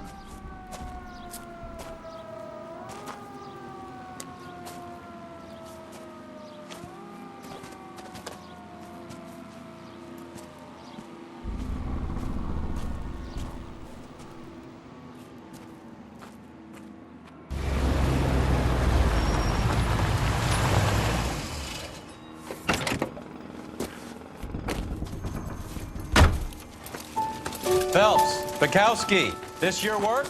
Can I help you, Detective? Sorry, Cap. Didn't see you there. Yeah, I'll bet you did. This is a traffic case. You need something? I'm here to buy a drink for the 2 LAPD traffic cops who broke the back of Guy McAfee's private army.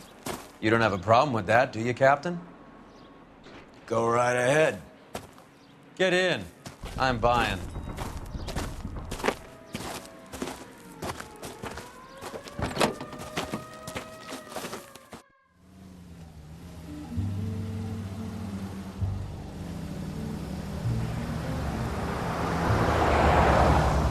You'll like this place. A lot of movie people hang out here.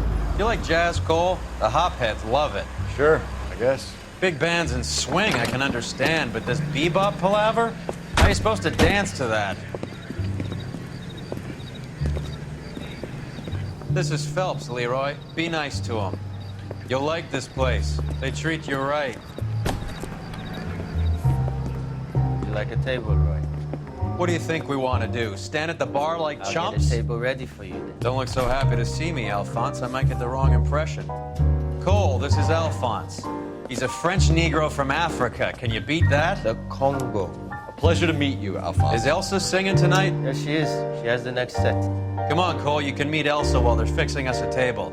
You'll like her. She's something else. Maybe another night, Roy. She's pretty beat up about it. Get your hands off me. Don't ever tell me what to do or what not to do, Alphonse. You got a nice club here. Don't spoil it. If you will follow me, detectives. Just through the door. He was my only real friend, Harlan. We went through it all. Do you realize what he meant to me? Of course I do. You have no idea. You said it was construction work. It was an industrial accident, Elsa. How can I be held responsible? Elsa, are you going on? Louis, for God's sake, he was my best friend.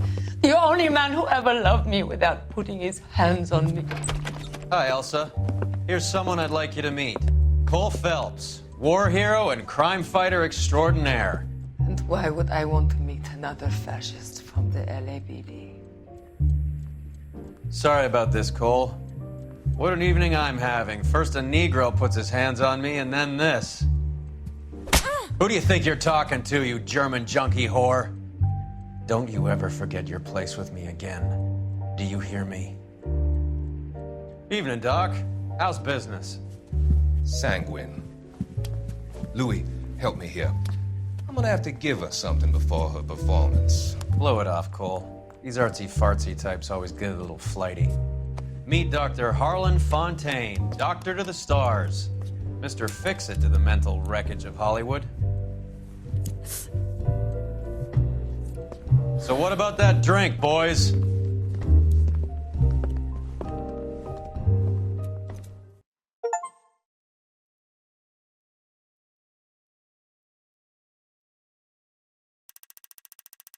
You